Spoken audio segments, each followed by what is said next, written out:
All right, y'all. We're here. We're live. I hope y'all can hear me. There we go. Hey, as y'all all know, we got a big show for you today. It's Wednesday. It's 7 p.m. And you know what that means? It's Buster Unmasked, and this is episode 20. That's right, 20 episodes in. I can't even believe it myself, but I tell you what, we got an excellent show for you today. I can see I'm freezing already, but if my voice is coming through good for y'all, just deal with it. I'm trying to figure out what's going on with it. We got a big show. We got the astonishing Austin Mulitalo. I hope I said that right because I don't want him kicking my ass if I didn't. And we also got, we got the legacy, the Roberts family legacy on here to round out the show. And hey, look, we got a special co-host, and I'll be honest with you.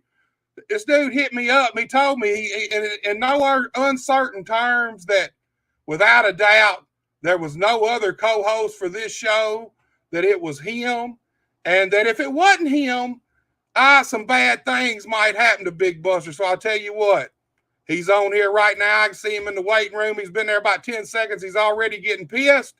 The big man, the problem child, Aaron Roberts is the co-host today. What's up, Big Buster? What's up, Aaron? How you doing?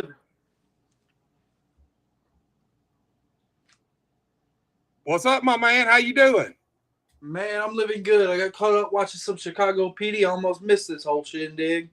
For Chicago PD, come on now. You know we the highest rated show on Wednesday nights. You hit me with some Chicago PD and some shrimp Alfredo. Aha! I hear you, man. Look, I might have missed the show myself for some shrimp Alfredo, dude. I'll be honest with you. Look, man, I see since the last time we talked, there's some big changes going on with you, with the whole Legacy clan, dude. I seen all y'all hit the debut on Memphis Wrestling, the whole clan, dude. How's that feel to have the family, your daddy and your big brother there with you, dude? Feels good. I mean, it feels pretty natural. It looks natural, man. I have to say, it does. It looks as natural as can be to me. Look, dude, we got a good show tonight. We got the astonishing Austin Mulitalo. I hope that's right.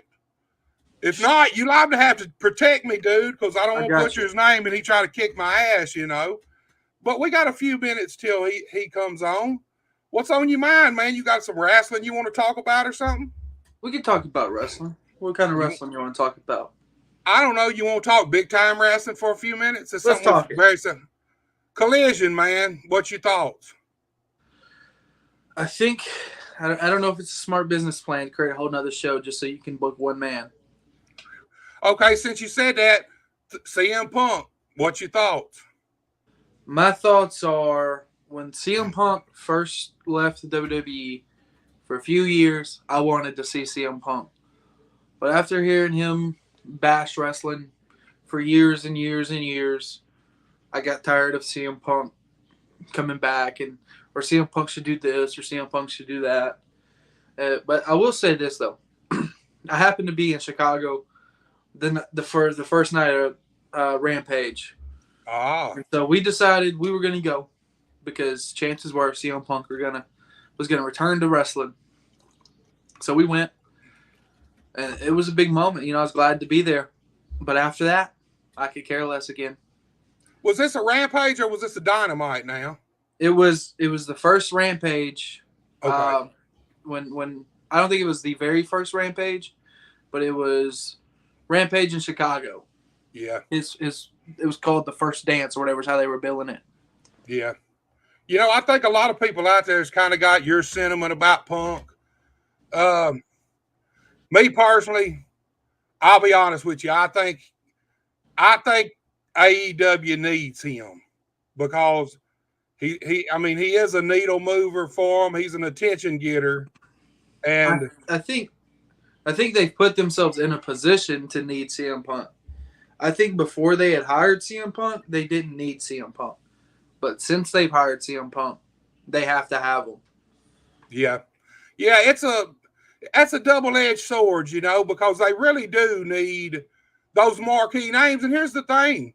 It ain't just Punk. I mean, they got Daniel Bryan too.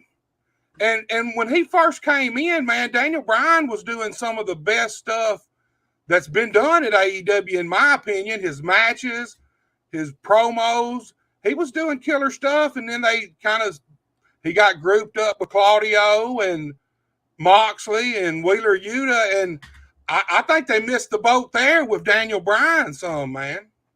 I don't know if they missed the boat because of the group. I think they missed the boat with the whole group. I think that's a group that could have been just, they could have taken the elite spot of being the focus of what AEW should be for a few months, Yeah. You put all those guys in a title division, then you're not going to have a bad match or a bad storyline. Yeah.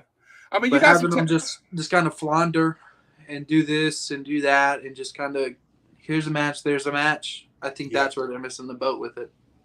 Yeah. I mean, I feel like if you was to separate Daniel Bryan, Claudio too, you get Punk back.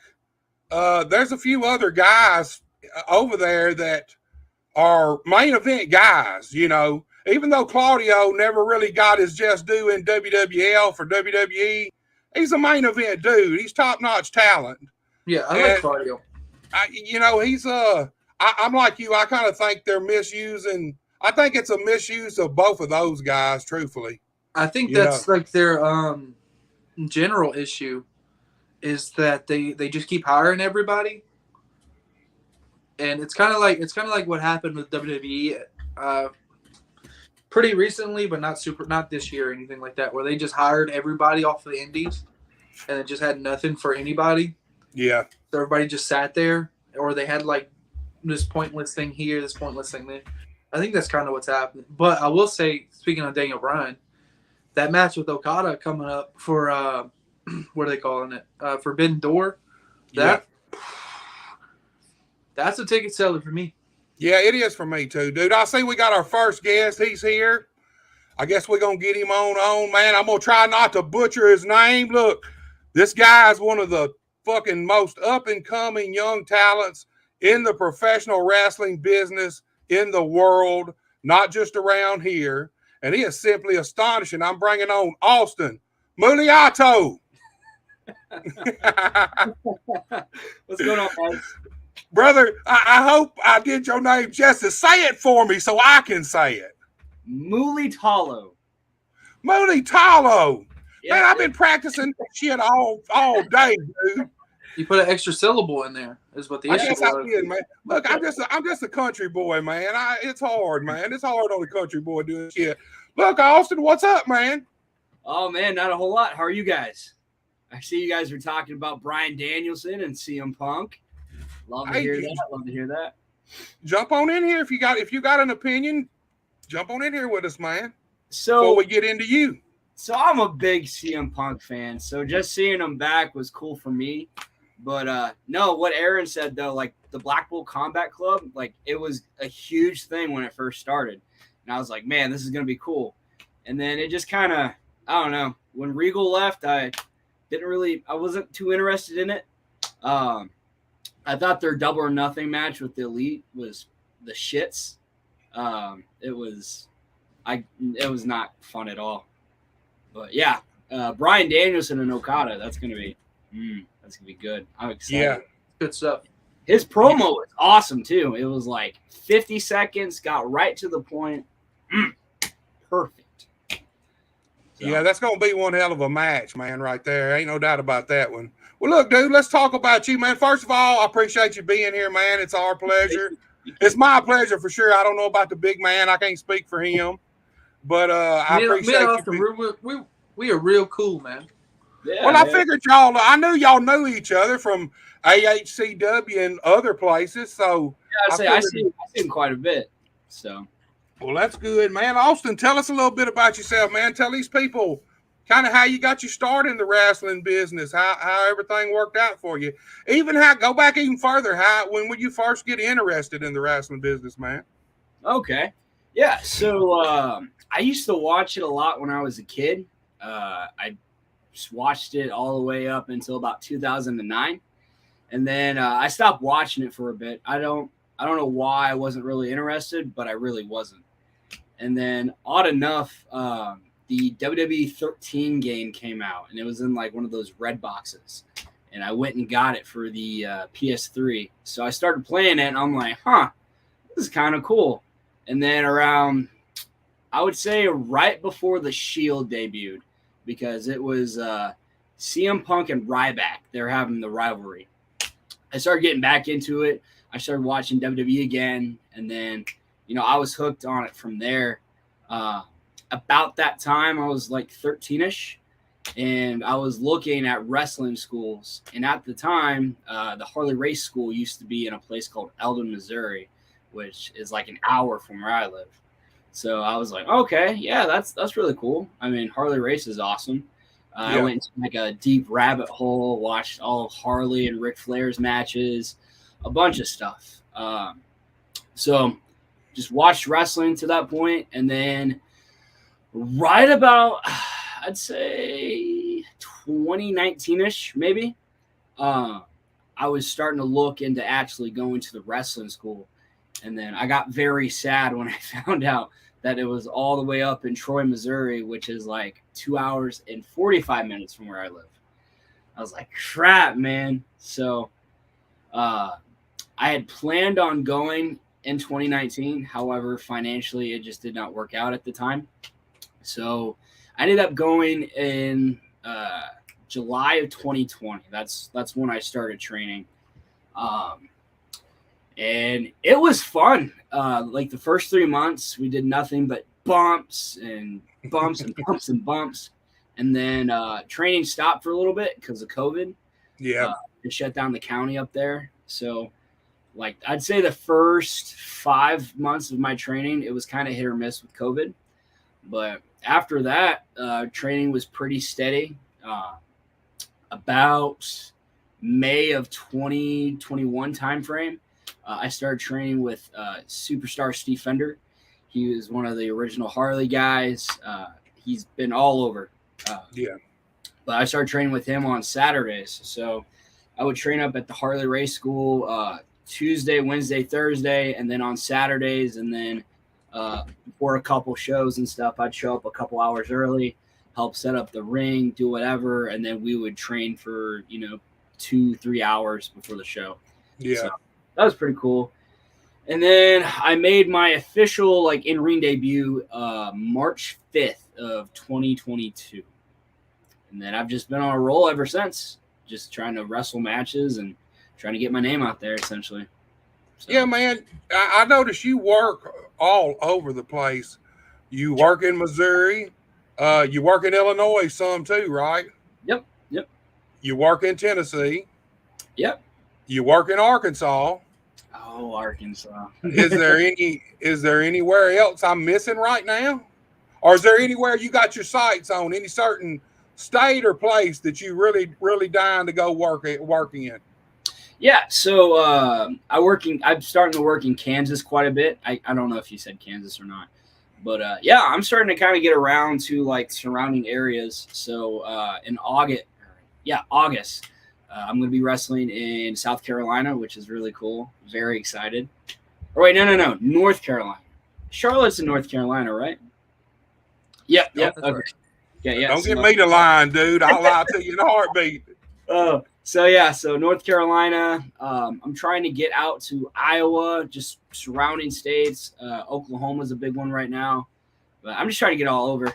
So Missouri's a pretty good spot, though. There's a lot of good wrestling to you, especially up in St. Louis. Yeah. Right, yeah.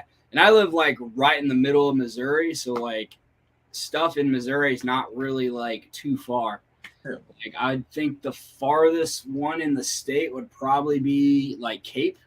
Cape's probably about 3.5, almost 4 hours from me, but that's still not that far of a drive when you're on the grind set. Yeah. I've made quite further drives. Yeah. Really. But yeah, Missouri is a great wrestling scene. I love it. Well, look, tell us about working for Harley Race's company. Now, I know, I mean, obviously Harley's passed on, but the company seems to be still going and going strong. Oh Uh, yeah, tell us a little bit about it. yeah. So Harley's company was founded back in like the '90s. I think it was like 1998. It used to be called World Legion Wrestling. So a little backstory about it. Harley Race and Dave Marquez, the guy that runs the United Wrestling Network, Yeah, they made World League Wrestling. And then later on in the 2000s, they changed it from World Legion to World League. And it's been there ever since. The show used to be in Eldon, Missouri. And then I think they moved up to Troy back in like 2013. But yeah, no, World League Wrestling's awesome. We're gonna start getting out a little bit more, but like before COVID, they were always up in Kansas City, Jeff yeah, City, like all around the state. But World League Wrestling has a really big following, and it was such a cool thing too, because like all the trainees that train there, like even before you wrestle or anything like that, you know, you're kind of uh, you're around the crowd a lot, so the crowd kind of knows your face. And then when you start wrestling, it's like, okay, wow, like you know, you came a long way. yeah, Because usually, if you start training, you'll be in concessions for a little bit, and then you'll head over to the merchandise to where you kind of like talk to people more, and then you'll become a ring second or like a young lion. When people come out and stuff, you know, you'll carry their gear to the back, do whatever, and then you know when you start getting to that point where you're wrestling, you know, you'll be on the pre-shows.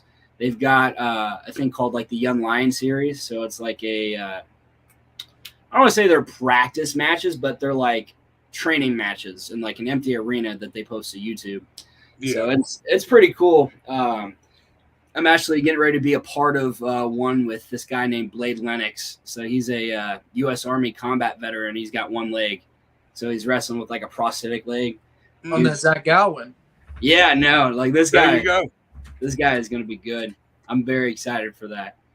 But yeah, no, World League Wrestling is awesome. I'm very fortunate to be able to wrestle there. Well, I'm gonna be honest with you. I like the way that's the proper way to start bringing people into business. Make them do a little bit of everything. Put up the ring, set up the chairs, work some concessions. Back in the day, go put out flyers, go put out cards, not even flyers, cards. Back in the day, they'd make these big ass giant cards, and you'd go everywhere in every gas station, everywhere you could. You mind if I put one of these in your window? Oh, You yeah. got your scotch tape and all that shit, man. Mm-hmm. That teaches guys to respect the business. That way, when you do get in the ring, because a lot of guys, especially young guys, if you put them in the ring too fast and their head swells up, there's no coming back from that. Right. And I mean, that's just a fact. Some guys, if you push them too fast and you give them too much too fast, it changes them. Where other guys are different, but if you make guys go through all the steps to actually before they actually get in the ring, then that teaches them to respect the business of professional wrestling, and I really like it, dude. Yeah, that's something I'm very fortunate about because when I first started training, you know, like you said, like I just wanted to be in the ring. You know, that's all I wanted to do. Uh, but like the thing that kind of frustrated me the most was that like along my tentured training time, like there's been a couple times that like you know I was in the zone, you know I was going, and then something happened and I had to stop training. And then you know I'd get back to training, I would start again, and then momentum stops. So Yeah, I had a couple of those. COVID, I got really sick. I had to do a bunch of pre-deployment stuff for the Army, and then just a lot of stuff. But along my journey, before I even wrestled, you know, there's people that started like way after me that were having matches way before me.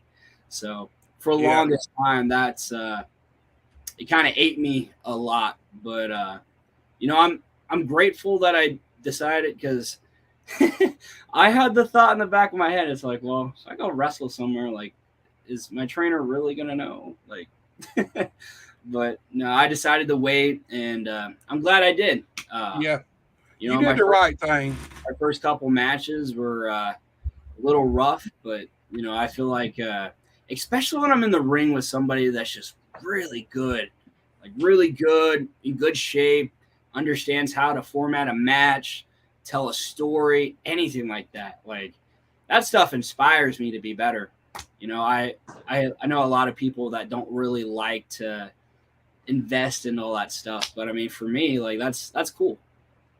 Hey, Especially the, after a match or something, and somebody's telling you, it's like, hey man, like, you're supposed to do this, or it's like, hey man, like, instead of doing something like this, maybe next time do it like this, or they give you critiques and you yeah. can learn on them. See, a lot of guys can't take critiques. When most of the time, look, back in the day, you'd get an old grizzled veteran that he'd critique your ass and you'd swear up and down he was lambasting you, but he was really just trying to help you. They just think about how many hundreds or thousands of guys they see pass through the wrestling business. The old guys who've been in it forever, made it, and they're still in it. Think about all the different people they've seen come and go and not last. And they're just like that, man. Now, I don't think, well, now there's not as many old grizzled veterans like there were when I first broke in, but you got to be able to be critiqued. I mean, it's just simple as that. If you can't take a little criticism, then you already, man, a lot of times somebody just pointing something out to you and saying, hey, like you said, instead of doing that like this, I love what you did, but maybe do it like this. Or right. Instead of putting it here, maybe do this and put it over here. And just try it, man. I mean, that's, you got to be able to be critiqued in wrestling. And that's one of the things I see one of the biggest problems in is the minute you tell somebody, hey, maybe you should, or dude, did you think about this? Or you could have done this, they get defensive. And which I can't say nothing. When I was young, I was probably the exact same way. Right. It's just part of being young, but you work everywhere, dude. SICW, Herb Simmons wrestling company. You work there too, right? Oh, yeah. I'm actually going to be there on Sunday for their TV tapings. This Sunday. Sunday. Aaron, I can see you got something on your mind, man. Jump on in there. Oh, man. I'm just thinking, Austin, who do you model yourself after, with the fur coats and the character you put out? Where does that come from? Reggie B. Fine. Okay, so it's kind of a two-part story. So our trainer, Leland Race, he's very big on like us knowing wrestling history because, like you said, all of us are, we're young. We weren't alive. Some of us might not even know who, some of these old greats are. So he gives us like history lessons on wrestlers. So he gave me mine. Mine was this was like when I first started training. A guy named Gorgeous George. So I watched him. I looked him up. I did a lot of stuff, and like I really liked the way he kind of like presented himself because this was the guy before Ric Flair and Ravishing Rick Rude were the guy. So I kind of like that. But at the end of the day, I'm a big Ravishing Rick Rude fan. So like the best way I can describe my gimmick per se is like I'm the super babyface Rick Rude. It cracks me up. But yeah, that's kind of what it's based on. There was a time where I was pitching when I was first getting in, I was pitching Gorgeous Gage. Ooh. I'm gonna model myself after Gorgeous George, but that just never happened. Yeah, I want to say it now, man. You done said it. Even if it's on Halloween, you got to do it, man. I mean, we want to see it now, dude. I don't think I got the trunks in me. I don't think I can. Yeah, actually, you got some cool gear, so I can totally see you pull that off. Hey, I will say that I meant to tell you that last time when you were on the podcast. Love the new orange and black and white, dude. Oh yeah, I love that. Yeah, yes, man. I love the AR. That style fits you to the T. That look, man, good looking outfit, man. Kind of like matching hat and T-shirt. That's so cool. Yeah, I just at Memphis this weekend, looking fire. Let's talk about it. How was your first experience at TV? Man, it was, was a lot. It was very nerve wracking because I came from like the whole Bluff City scene. So like when I walked in, like I feel like people kind of knew who I was from there, and I was just like, well, this is either going to be very awkward or it's going to be all right. So no, I had a lot of fun. It was really cool. Everybody was super professional. Wrestled a great guy, freaking awesome. And yeah, No spoilers. I don't No think it matters. spoilers. Who'd you wrestle? I can't remember. Colton or the Castanova. Colton Cage. Colton Cage. I like Colton Cage a lot. Yeah, it was kind of funny though because we were talking, and then I saw him later on in the day, and he was wearing like a black fur coat, and I was wearing my white fur coat. It's very similar. It's a very similar kind of character. I was like, huh, okay. I'm sure that was kind of intentional in a way. Yeah. I think you were probably. Let me see. I think you're probably the first person to make the jump this way. I think a lot of people have jumped to Bluff City, but I think you're the first person to come from Bluff City. You know, I didn't even think about that. It's kind of cool. Yeah, I think so too. Yeah. Well, so kind of how it happened. So a while back, I think it was like you were there, the Gabe Sapolsky seminar. So that was like early on in the year, and I asked the guys over at Bluff City. I was like, hey, the seminar's over at the Russell Center. Are you cool with it? And they were cool with it. So that was cool. So I went over there, did the seminar. It was all fun, learned a lot of good stuff. But after the seminar, I was talking with Dustin, and he's like, yeah, I've heard your name quite a bit. And we were talking about maybe bringing you in. And then we saw you're over there at Bluff City. I was like, yeah. And at the time, like stuff with Bluff City, like, how can I word this? So when I initially went over to Bluff City, I thought it was a very good opportunity to just kind of get out there, be a part of something new, right? But I felt like they kind of lost the vision for what it could be. Because if you notice, like everything all the Bluff City people talk about, it's more or less relating to Memphis wrestling. They're like, oh, like we're doing this, blah, blah, blah, Memphis wrestling, blah, blah, blah, Memphis wrestling. Yeah. They weren't really taking them away from the situation. So, like, I feel like to me, the more and more that they talk about Memphis wrestling, it made me want to watch Memphis wrestling. So I started watching it quite a bit. And then I was like, man, that's pretty cool. So Dustin and I got to talking. He said, once I'm done with Bluff City, give it a bit, give me a shout and we can see what we can do. So it's kind of how that came about. But yeah, like I said, very, very honored to be a part of Memphis wrestling. I'm sure not a lot of people get the opportunity to go from one place to another. So yeah, a lot of fun. Met a lot of people. Yeah, man, you landed in the right spot. I'll be honest with you, for you wanting to get out there, get noticed, get seen. I mean, that's the best place for you around here to be seen. Simple as that. You landed in the right spot. And, I'll be honest with you. Bluff City, I don't know that there ever was a vision. I mean, that's just my opinion. Right.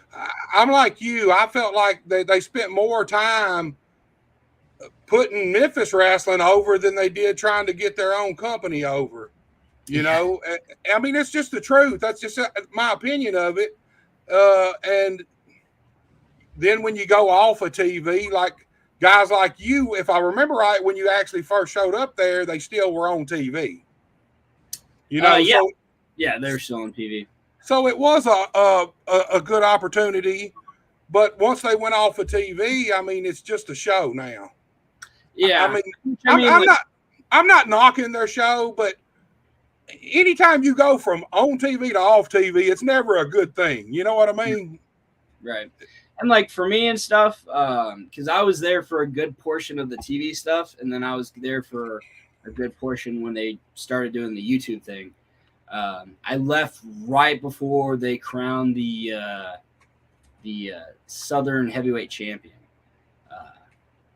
But yeah, like it was, like I said, like it was cool for a little bit, and then like they just kept talking about Memphis wrestling, and then it just started being a lot of drama between different people. Like it's like, oh, this person said this, oh, blah blah blah blah blah, and then it started becoming a thing where it's like, oh, well, like, you wrestle here, oh, you wrestle there, and like it just, I don't know, it felt very toxic. Like I felt like if I did want to branch out and just get out there, because like I haven't been wrestling for that long, right? Yeah. So I want to get out there. I want to get the exposure. Like I don't care if it's the biggest wrestling promotion ever or like the smallest wrestling promotion. Like I just want to get out there and get experience.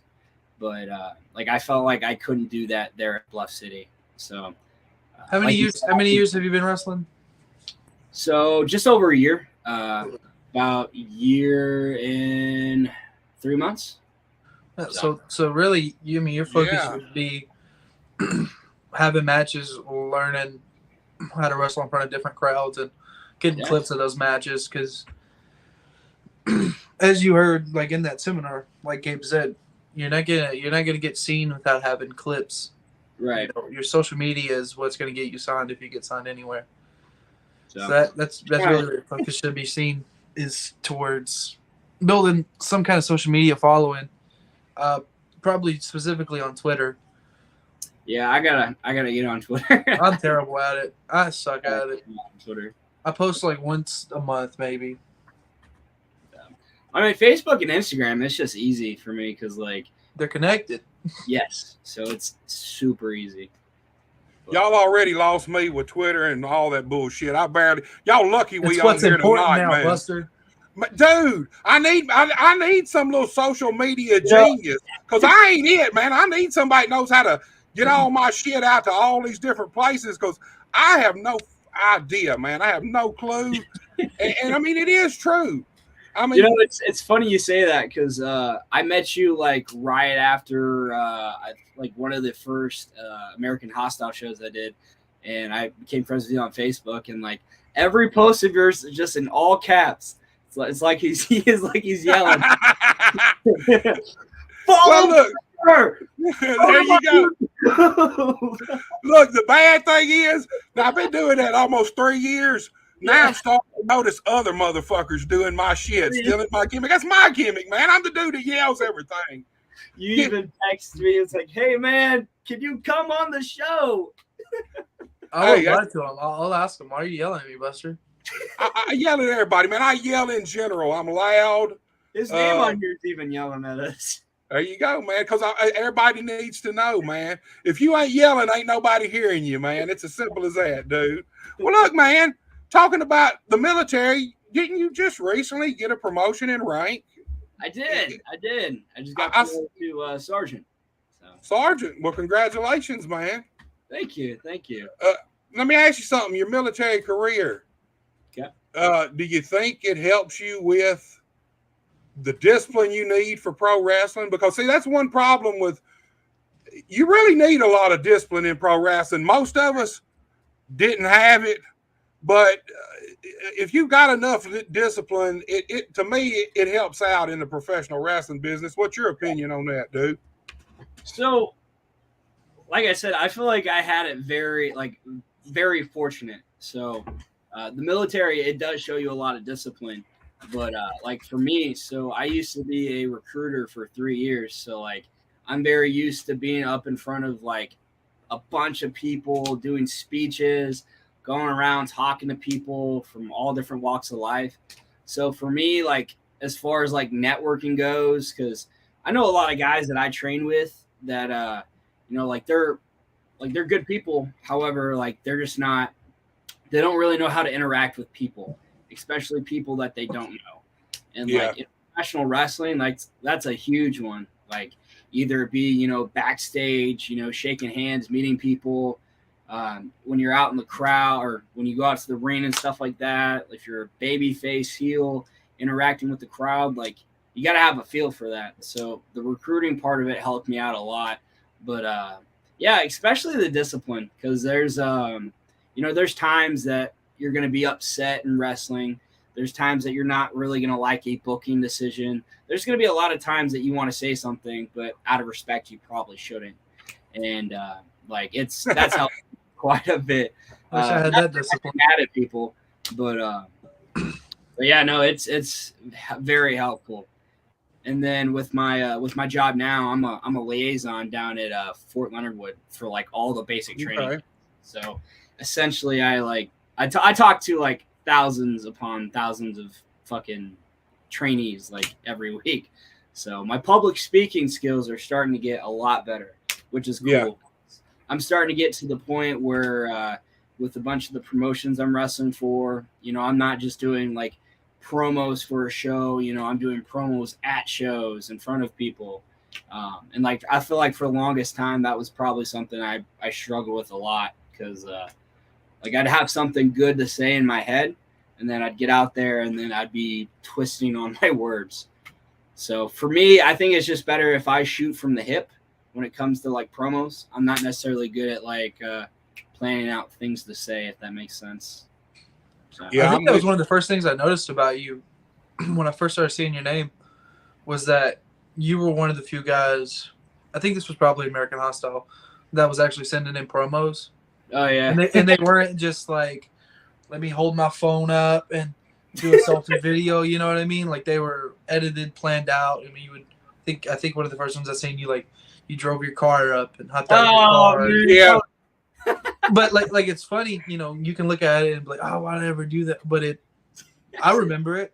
They caught my eye. I was like, oh, what's he doing, bro? Let me check him. I really like your promos with like the whole like the glitch TV thing. Like that's cool. I try to have my own swag, Yeah, no, that's cool. Because it like, see, that's the thing about promos too. Like, that's another big thing I'm working on. Like, I'm trying to keep my promos, like I try to keep them like 50 seconds. Like that's what I want to have them. Like as far as like for like advertisement for shows.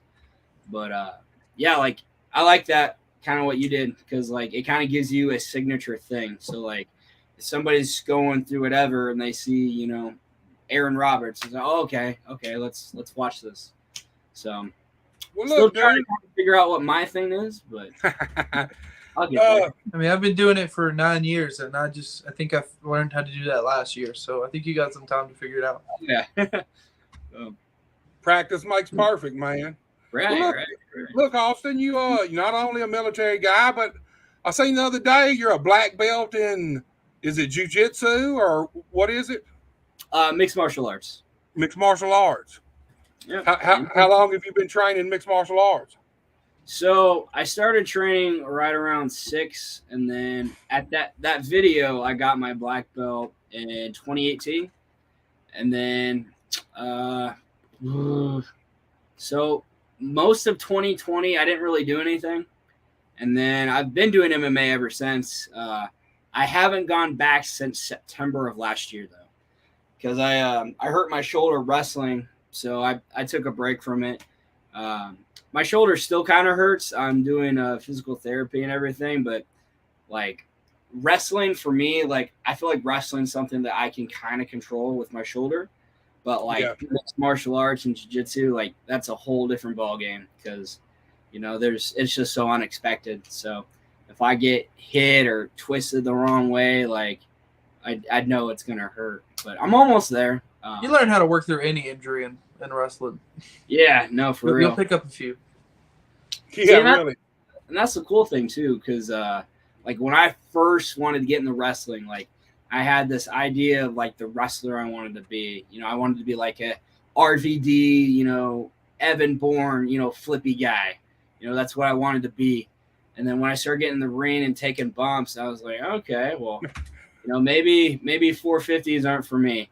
And then it took or very early on, I think it was like my 4th match, World League Wrestling. I did a springboard, like I was supposed to do a springboard crossbody. I did a springboard and like I just hot shot myself on the neck on the rope. And when I first started wrestling, my finish was going to be a beautiful disaster kick. And I nailed it perfectly every time I trained, right? Every weekend we would train, I'd nail it perfectly every time. I'd get into the match, I'd jump to the rope, I'd fuck it up every time. It took me about I don't know, probably 2 months of trying to do it in a match before I was like, I'm done springboarding. Never done it again. Like, nope. I mean, it's something I'm working towards, like being able to do it again. Because, like, for me, because it was in like a full packed house show, it was so embarrassing. But like for a little bit, it was like a confidence thing for me. It's like, well, I fucking landed on my ass last time, so I'm not gonna do it. But yeah, that's a big thing in wrestling too. You get hurt, you get a real good injury, you and change it's a the whole style. it's a mental. It's like a little mental barrier when you first come back.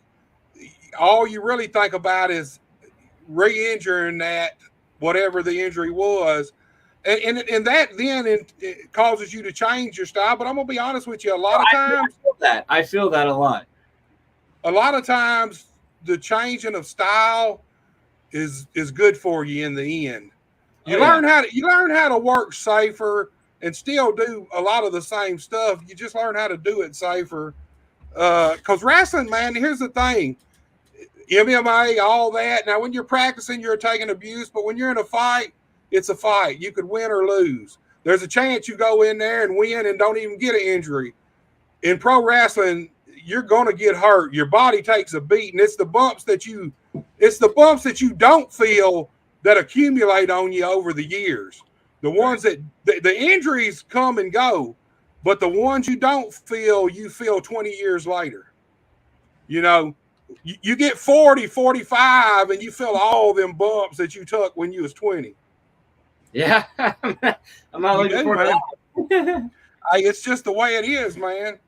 You take a lot of bumps. Your body, pro wrestling is basically you're a crash test dummy in a sense. You know, there ain't no way to get around the bumps. You got to take them. The body abuse, the physical abuse. That's just what wrestling is, man. Look, we got a comment from Alicia Wayne. She says, "Hi, Austin. How's your day?" My day is good. It was very stressful. So right now at work, all the high schoolers, they're coming to basic training. So that's a big pain for me. But I'm having a good day. Good day. Well, look, man, we talked about Babyface and Hill. Now, when I was first introduced to you, you were clean cut GQ, white meat Babyface. But I have noticed over the last couple of months or so, I've seen that little dark side, little arrogance, a little brash and cockiness come out, man. What caused the flip, dude? Well, well, honestly, it's a little. If you look at it from trying to make sense, it just doesn't make sense. It's all about the pin, Buster. Come on. It's like, I mean, I guess it started with the fur coats, but I mean, like, there's some places that I'm like, I guess, like territory. I'm gonna call them territories, but like most of Missouri, like I'm a babyface. However, when you get me in Arkansas, Kansas, and then now over in Tennessee, like I'm a heel. So it's. You want to know what it is, Austin? I'll tell you what it is. What's up? You're wrestling at shows where in the audience is a bunch of overweight, out of shape, ugly dudes, you know? Right. So they see it's easy for somebody like that to look at you. Fuck that motherfucker, man. He's got it all. It's so easy for that. Screw that guy. They hate your ass, man. Automatic. I mean, look at Buster. He texted me earlier. He said, "This little young motherfucker, man." He texted me. Got it. Hey, whatever the big man says, man, I don't want him. Look, like I said at the start of the show, Austin, I don't know if you heard me or not, but he informed me that there was no other co-host, and he also informed me that if he wasn't the co-host, that there was a good chance late at night after one of these shows, I could get one of them legacy kendo stick beatings, and I don't want one of them, man. So here he is, man. He is the co-host. I was at those TV tapings this weekend. No, thank you. Nope. Man. Well, look, Austin, we got a few more minutes. We got about 10 more minutes before we get out of here.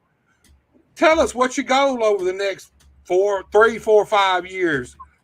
Okay. So for me, I'm not really like a long-term goal person.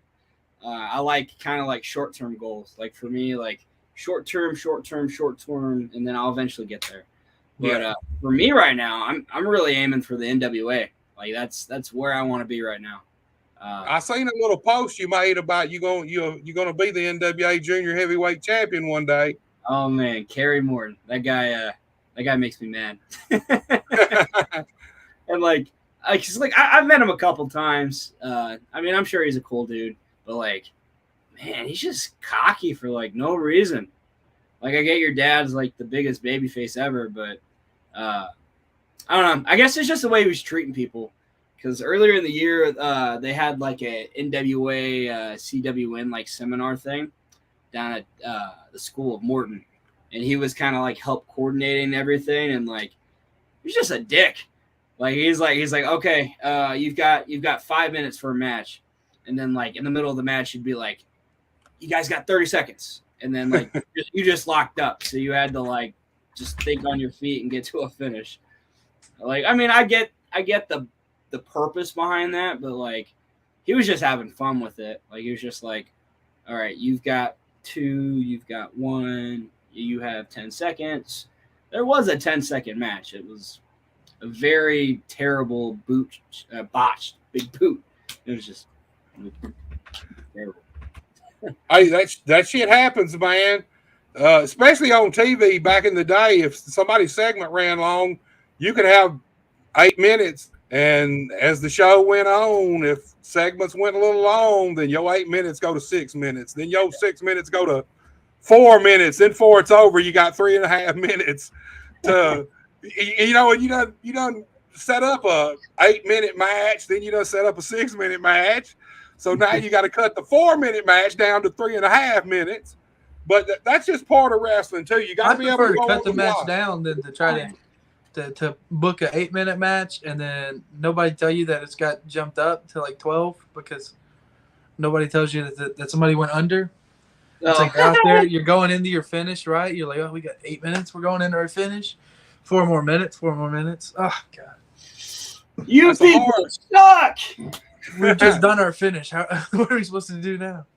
That's a hard. All you people suck. That's a hard 4 minutes to fill there when you'd already went to the finish, man. Yeah. you really got to do some thinking on your feet then, dude. Yeah, I guess that's another short-term goal of mine. I try not to plan out my matches as much. I like to kind of usually have like, the shine, the heat, and then, comeback finish. But what I've learned from my short time wrestling a bunch of people that are more experienced, like I like the guys that like, you would talk about something and then they just took something completely different and they make you think on your feet. Or, the guys that are just like, okay, well, we'll just go out there and, just do what we've been trained on. It's very important to do both, cool. to be able to do the walk and talk, but also to be able to memorize those matches and stuff like that, because every stage of wrestling is different. Every crowd's different, Yeah, because not every crowd's gonna enjoy the same stuff that you do somewhere else, So right, everywhere. You can do a hip toss down here, get a reaction off of it. You do a hip toss. You do hip toss on a GCW show. Who's gonna care? You know what I mean? Right. You have to be able to have those versatile matches, and then you also got to have those moments that are consistent. So that way, oh, that's Austin. He does that one thing. You got to have that too. Yeah. Well, Austin, why don't you tell all these people and these promoters especially, how they can get in touch with you, dude, if they want to book Astonishing Austin, man? Yeah. So you can find me on Facebook at Astonishing Austin Mulitalo. Instagram, I think it is at the Astonishing One. The one being the number, not the literal letter 1 or word 1. And then Facebook or email at iamthemulitalo@gmail.com. And then I have a Twitter, but I don't use it. But I'm going to. You got to. That's where the bookings come from. So I got to learn how to use Twitter. It's gotta be woke, bro. Because everybody, because I'm only 22, so like all my friends and just everybody I know, like it's Twitter this, Twitter that, and it's like, dude, I don't even know how this thing works. Twitter, it's a very toxic. It's a very woke Very dangerous. platform. So you have to be very careful about the things that you choose to share about what you believe in. Right, yeah. So that way you can have a future in professional wrestling. Yeah. Hey, For real. all of them's toxic, from my opinion. I'll be honest with you. I all agree. of them. If it wasn't for Is what that toxic in all caps? Toxic, dude. If it wasn't for, like, if I ever decide I'm shutting my YouTube channel down and I'm done with this shit, that same day my Facebook account will disappear, and you'll never see me back on, man. It's just, it's toxic. All of it's toxic, man. It just is. Too many people put too much shit out on Facebook, and I can't say nothing. I post shit that gets me heat all the fucking time. I've seen it. Dude, I can't make a post without pissing somebody off. I just can't. I don't know. Buster, you got to realize, right? You are becoming the Mid-South's version of Dave Meltzer, right? I don't want to be Dave Meltzer. I want to be Bill Apter, man. Buster. You're putting out these dirt sheet opinions. Well, now, come on. Some of the things, most of the shit I say is a fact now. Most of it might be. But and, some of it maybe shouldn't be posted online. Some of it cost me a tag team championship. But hey, it is what it is. Hey, what now? Nothing. That's funny you say that. Because I remember a couple months back at Bluff City. What was it? You said something about like the numbers of viewership when Bluff City Wrestling was on TV between Bluff City and Memphis. You pissed everybody off at Bluff City, but like you weren't wrong though. Like it was. I mean, it is what it is, dude. I've been in this business a long fucking time. I don't really take a lot of it. I try not to take any of it personally, because it's just a business. There's always heat if you're in the wrestling business somewhere. It's always has been, and it always will be, dude. No matter what you do, there's always some heat somewhere looking for you. Oh, yeah. Well, Austin, man, I appreciate you coming on. Thank you. I appreciate you giving us some of your time. I know you're a busy dude, man.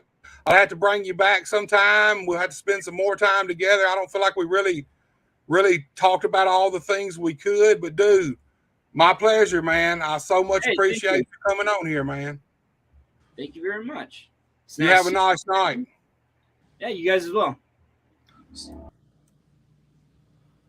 I like Austin, man. He's a good guy. Yeah, I do too, man. I've chatted with him a few words here and there at some of the matches. That's the longest me and him's really ever talked.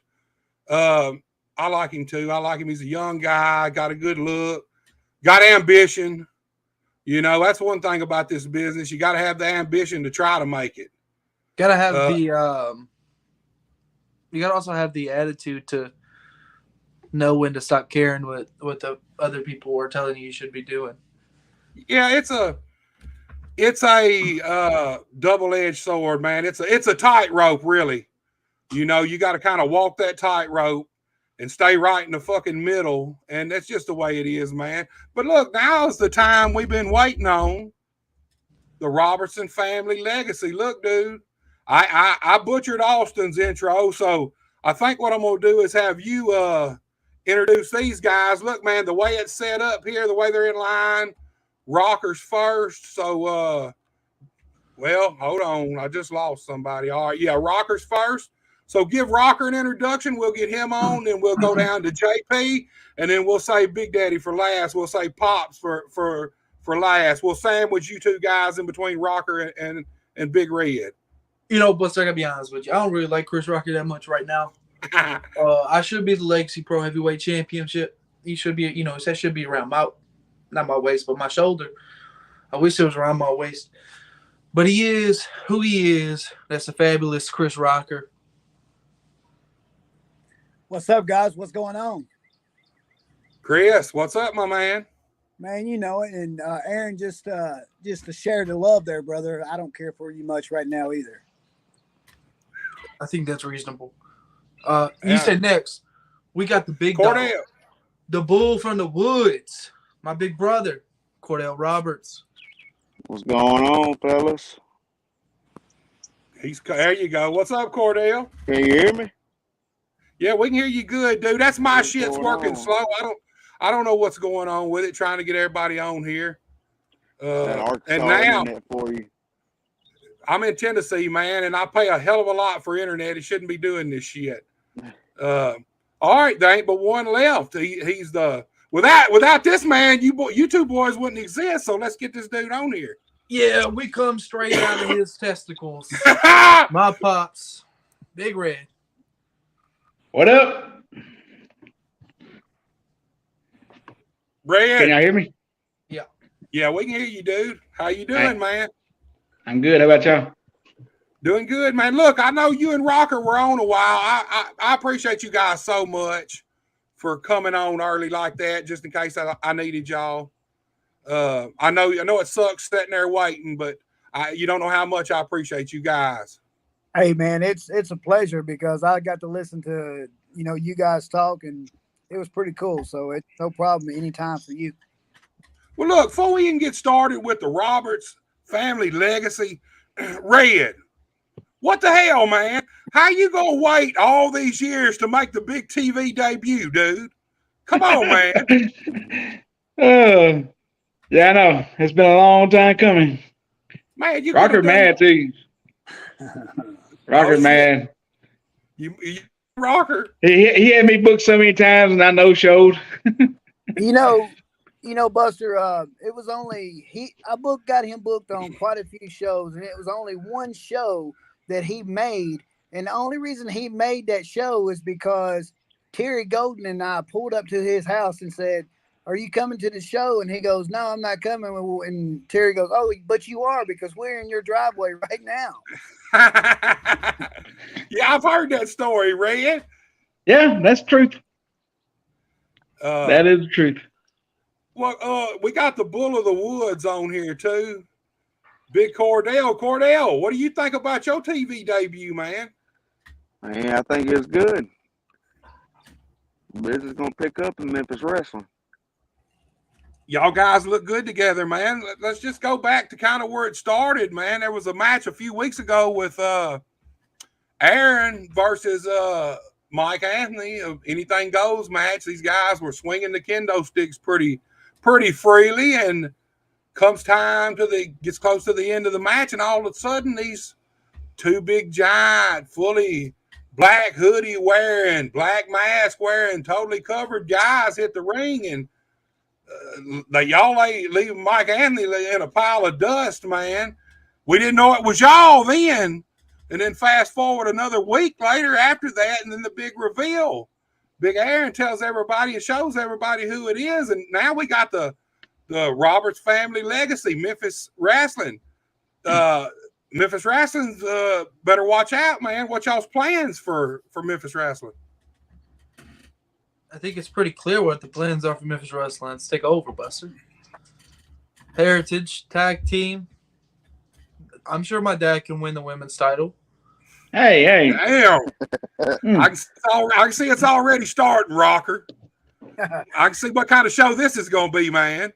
I'm just sitting back listening, because I've not seen what they did up there. And, Buster, I'm not always a fan of what these guys do sometimes, but, because I try to walk the straight line, the straight edge guy. But, hey, if it's working for them, and I know all three of them can kick somebody's ass, because I've been in the ring with all three of them, so I know. And, all I would say is Memphis, you guys better watch out. Oh, yeah, man. I think Aaron and JP both over the last, year? At least JP, man. Solidly over the last year, Aaron and Cordell, there you go. There you go. The Bull. I'm just going to call you the Bull of the Woods. Well, you the one gave the name anyways. I know it, man. I need some, I need a little, when the Memphis Wrestling checks start coming in, I need you to slide me a few dollars under my doorstep or something, man. But, really over the last year for sure, both of these guys have really came on, in my opinion, it's night and day from 2 years ago. JP, man, JP steady losing weight, but steady looking bigger. The more weight he loses, the bigger he looks. And Aaron's been on a roll, just wreaking havoc everywhere. I mean, even you and Aaron's had some matches, Rocker. How does it feel with that young man in there slamming you around, putting that body up against you, man? Well, Whoa, you know, pause. I'm gonna touch back on one of the things that you said earlier. You know, when you get around the 40, 45 year old age, your body starts kind of feeling it. I would disagree with you until I got in the ring with him. Once I got in the ring with him, I started feeling everything that we did. But it's just, again, like I just made a post on somebody's Facebook yesterday and told them they don't know this kid. He's one of the best in the area, and I would put him in the ring, go toe to toe with anybody. And I don't care much for him right now, but hey, I'll speak the truth and I'll be honest and straight up with you. He's one of the best in this area right now. Appreciate that, huh? Yeah, there ain't no doubt about that. I don't think that's even a question out there, dude. I'll be honest. I mean, and you know, my opinion on it, you know, also is that you got guys that can go out there like me. I can go out there and flip. I can go out there and do the walk and talk. I can go out there and do spots. And, you know, he's the same way, but also he's got the psychology already, you know, in his head, and he can, I mean, hell, I've been in this 30 something years, and he'll tell you when we were running in Trenton together, I would come up to him, hey, what do you think I should do about this? Or, hey, what's the idea on this? I mean, for somebody that's been in the business as long as I have to ask somebody that's been in it 9 years, hey, what should we do? That should tell you something. Yeah, man, in my opinion, wrestling's all psychology to me. I mean, at its base, it's all about evoking human emotion. And so it all should be, everything you ever do in the wrestling business, from a match to a promo to damn near anything, should be based in psychology and logic. Red, what's your opinion on that thought, man? What, wrestling more psychology, more athletic? Where do you stand on it, dude? I'm with you on that. I mean, you got to have the psychology of it. If you don't, I mean, no matter how good you are flipping and stuff, you don't get it, you don't get it. That's right. I mean, what about you, Cordell? You got to have the psychology, but then again, you got this day and time, you got to have the athleticism too. You got crowds up north who drive on the athleticism. They care less about two guys going out there punching each other. Yeah, I'm with you on that. You two guys got lucky though, man. Y'all growed up in a family of wrestling, man. A family of wrestlers. Y'all got the psychology. Probably before you stepped in the ring, you were already kind of picking up the psychology, what wrestling's really about. We were having full shows on our trampoline in our Nana's backyard. There you go, trampoline shows. We need to sell some tickets to those, man. And you know, not to, you know, sit here and just put Aaron over, but Cordell, I mean, he's great there too. You know, the only thing that I ever said about Cordell is he needs to be more vicious. He needs to be vicious like Aaron. I mean, if he get in there and he do that, dude, I don't see why these guys couldn't go be WWE Tag Team Champions. Honestly, if they tag up, I don't see why they couldn't. Yeah, I'm with you on that. You know me. I'm all about the viciousness and the intensity. I know that, don't we, Red? Yeah, we know about that. You and your brother both. Anytime I see big guys in there, I like them to be swinging them forearms. I just like impact, man. If you're especially big like these two guys, you ain't got to be hurting nobody, but lay your shit in to where it looks good. Even shoulder tackles and shit. Hit them tackles, man. Pop that skin. Make them guys take them bumps, man. And I'm like you, these two guys as a tag team, man. Sky's the limit. I'll be honest. You see it live this Saturday, the Lauderdale County Rescue Squad. Aaron Roberts and Cordell Roberts, tag team champions on the premises, taking on the party boys. We're finna take them straps off them boys. Well, really promote the show. Let's promote the show real good. Lots of big matches. Chris Rocker taking on Who's he taking on? Nobody. He's not there, right? Well, yeah, I told Red that I was gonna do the show and then I was gonna leave from the show to go on vacation, and so he just boots me off the show. But it's all right. Your wife said you were leaving. My wife ain't. You're messing up the glove, man. All right. Dale Tucker versus Hall's native, Houston, the southern redneck hick that he is. Then you've got myself versus Billy Madden. We've got Cordell versus the legend, Derek King. What else we got going on? We got Will Sims and Jordan Taylor. We're going to test the Young Bucks. See what we got. I mean, but, I don't have anything to do, so never know. I may be there just to show my face because, I am the face of the company right now. I mean, so I'll be there to show that face. I'm sure the guy with the pin could find something, Oh. Well, look, since we got all y'all here, let's talk about how the idea for Legacy Pro came about. Whose idea was it? Who really pushed the idea? Let's get it out there. Let's discuss Legacy Pro, man.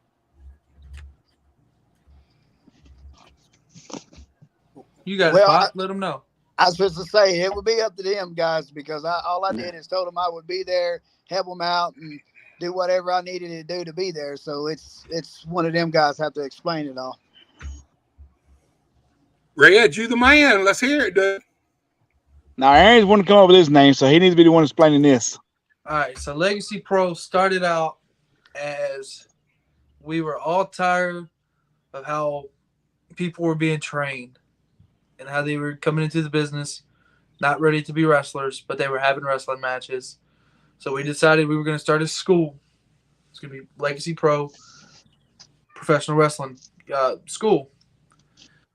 And once we bought the ring, we bought the trailer, and we just couldn't find a good building to lock in. So my dad came up with the idea, well, why don't we just run some shows? And so we did. That's what happened. We started collecting sponsors. We decided we were going to put on the best show that we could possibly put on, the best show that anybody could possibly come see. That's what we started doing. Y'all went all out with it, too. Y'all invested in the ring, sound system, the whole kit and caboodle, man. It takes a commitment to decide you're going to do that, It's a risk. It's a gamble sometimes. It is. I mean, but, like I said, Aaron, he's got a great head on his shoulders. Cordell's got a great head on his shoulders. Red and I have both been around the business, and it's not, I don't have anything to do with the company other than, my family owns it. And, they know I'll be there for whatever show I need to be there. And, with those guys having the head on their shoulders and Red in their back, back pocket pretty much, then, and me, anytime they need anything, it's gonna do nothing but, move up. It's going to turn the heads. It's going to, make people want to come work. I mean, just like I told Red the other day, I was in Nashville last weekend and a guy told me, hey, I want to come work Legacy show. Can you get me on it? And I was not even at a show. I was at, a fishing tournament. And these guys were like, hey, I want to come work that show. I mean, well, that's good. So, I'd like to make a correction though, Chris. We don't have him in our back pockets. We're reaching in his back pocket. There you go. Yeah. Oh, man. Well, look, but we come up with the name. He came up with the name Legacy because of our fathers. Yeah, I knew that had something to do with it because this goes back to what? How many generations back does this go now? 3? 4? It's 3 in it now. 3 in it. There you go. Yeah. Look, since y'all started this company, what's the one thing that you've noticed or that's popped up that you didn't really count on or expect, good or bad? What's some of the issues with running your own company that you didn't really see being an issue until you're doing it? The biggest negative I've seen so far is, used to you could find buildings everywhere to run a show. Mm-hmm. Now you can't find. Everybody wants stupid money to rent a building, to run a show, and it's just hard finding a building, a decent building. I mean, you Yeah, can get buildings that cost you $700-800 a night, but I mean, you gotta, where's the money gonna come from to pay for that building? that's right. You got to take into consideration what you actually think you're going to draw, Right. you know. And I'm like you, the buildings are, some of the rents I hear are just crazy for the buildings and just one night. I'm like, well, how do you ever expect to make any money? You know, you're not going to when that rent gets up so high. Every dollar cuts down your opportunity to make a profit. You know. Right. I'll tell you, probably the hardest thing coming from writing the show out. The hardest part about that is, we're running once, maybe twice a month if we're, getting lucky. But I got all these plans, boom, boom, boom, boom. That one weekend, 4 of my top feuds, they have another booking or they're going on vacation. They've got these other plans that they've had for 6 months, Yeah. Good little jab there. It's okay. Hey, no, it's all right. Cordell was at the show before, so. Oh, we're gonna have a whole family feud before we get off here tonight. The two brothers ain't gonna be I tagged. get shows for other bookings. It all happens. But like I said, I talk to Red on a daily basis, and I know some of the stuff that they deal with and some of the things that they have going on. And I will tell you, one of the things that I think of running a show is probably the biggest downfall, in my opinion, is the guys that you think that are your friends. Once you start running a show, you realize they're really not your friends. You know, because they'll tell you, "Oh, I'll be there," and then they don't want to do. They don't want to show up. They don't want to be there because you're not going to let them do what they do at every other show, or you're not going to let them do what they want to do at your show. They got to do what you tell them to, and a lot of guys don't like that. Well, is that a problem? Is that a big problem nowadays? Because back in the day, we normally, the booker told us what the fuck to do, and we normally went out and just did it. No matter what we actually thought about it. Most of the time, what we were told. So, do you find that certain guys expect certain privileges? I've been able to pretty much avoid that, just because there's some guys who, I don't want to do that. What if we did this? That's fine. I don't care. I've always said, pitch me your ideas. If it's good, we'll figure out how to get to it. But we've all been around everybody that we know for so long that if I know you're going to be an issue, I'm just not going to book you in the first place. Yeah. Another thing that makes me not book people is how they post on social media. Also, I never get booked. You never book me, huh? I don't know what you're talking about, Buster. It's hard, man. And like Rocker said, the minute you start a company and start running a show, you do see people's attitudes change. You do see, people change on you. That's just part of the business, man. It's always been that way too, Look, we got everybody here, and we just talking wrestling in general. So I want some pet peeves of y'all's. Let's start with the Bull of the Woods himself. And what's your biggest pet peeve in wrestling right now? Biggest pet peeve probably is just guys' loyalty. Nobody has loyalty these days. They're jumping from show to show, stabbing each other in the back, and just drama everywhere you go. Loyalty. So, Aaron, let's go to you next. We'll let the vets round out the question at the end. So, Aaron, what's your biggest pet peeve, my man? I think I just said it. I think I have a unique perspective because of my age and because of my understanding of what you have to do to make it in wrestling right now. It's how people present themselves on their social media, begging or crying or this and that. People who don't know how to separate their personal life from their professional character, when it all blends together and you're complaining about My baby mama did this. Please come see me Saturday night. I'm a superstar. I have all this money. No, you don't. Yeah, right. Yeah, I agree with you on that one. Now, I do think that all wrestlers should have separate accounts if they're going to have to. I do agree with that. I agree I've with got it. 2 accounts, Buster. Let me tell you this. Let me tell you a funny story. I've got 2 accounts. I've got my wrestling page. I've got my personal page. I can go to a show on Saturday night, and I guarantee you, most of the people on the show won't know that I'm married, and they won't know I have a kid because I'm completely separated my personal life from my professional life. Hey, that's the beauty of back in the day. You'd pop into towns and nobody really know nothing about you at all in real life. All they know is the dude they see there, you know. All they That's all know they should know. is the fabulous Chris Rocker. All they know is Big Red. They don't know uh, Red Robinson. They don't know Chris Robinson. They don't know none of that, you know. That's another thing that look, social media to me is a double-edged sword for wrestling. I think it could be highly beneficial, but I also think it's highly detrimental, period, to the wrestling business. And It's I highly can't say necessary. nowadays it is highly necessary. So it's a necessary evil that you have it, you know. So I just don't know. That's another tightrope, dude. Red, what's your biggest pet peeve in wrestling right now? It's hard on me because I know what I did when I was younger, and Rocker tell everybody. He was telling the story today about it to the guy at work. Is begging for bookings, and then when somebody books you, you don't show up.